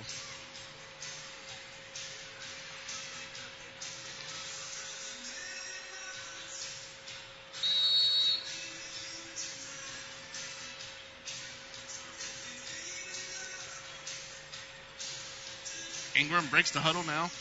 Has Big Jermaine Blakely in the backfield with him. Hands it off to Blakely right up the middle. Going to be a gain of 4 yards, and that should do it. The clock ticks down, and it hits 0. Your final from Abilene, the Abilene Bombers 66. Your San Angelo Bandits 48. I'll be right back with the final stats right here on KicksEFM.com.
Back here one more time from Taylor County Coliseum here in Abilene, Texas, as the Bandits drop one to the Abilene Bombers, 66-48. Here are some final stats for you rushing. Tristan Carter, 8 carries, 70 yards, 1 touchdown.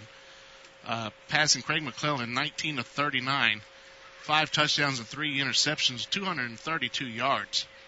Receiving Matthew Washington, 11 for 142 yards, 4 touchdowns. And Garrett Tidwell, 6 receptions, 84 yards, and 1 touchdown. On the Abilene side, Byron Ingram, 5 rushes, 15 yards, and 3 touchdowns on the ground. 4 touchdowns to the air, 17 to 31, 212 yards. And Juan Reese, 8 receptions, 127 yards, and 3 touchdowns. Now, he was shut down in the second half. He had 117 yards in the first half, so only 10 yards allowed by the Bandits and Reese there in the second half. But Brian Ingram, 5 receptions, 55 yards, and a touchdown. Diamond Weaver, of course, had 2 interceptions for the Bombers. And kick return yardage, Garrett Tidwell had 3 for 44 yards. So the Bandits drop a heartbreaker tonight here in Abilene. Lots to work on this week. They just seems like they could not get it rolling right out the start of the ball game. But they have 1 week to prepare now for the New Mexico Stars, and that's where we will talk to you from next week, Rio Rancho, New Mexico, as the Bandits travel all the way to take on the New Mexico Stars. Special thanks to Lone Star Football League, Darlene Jones, to Bandits owners Randy Sanders. Also, thank you to Kixie FM for streaming the broadcast, also B2 Network, and all of those who tuned in tonight. We'll talk to you again next week from New Mexico. Good night, and we'll see you next time.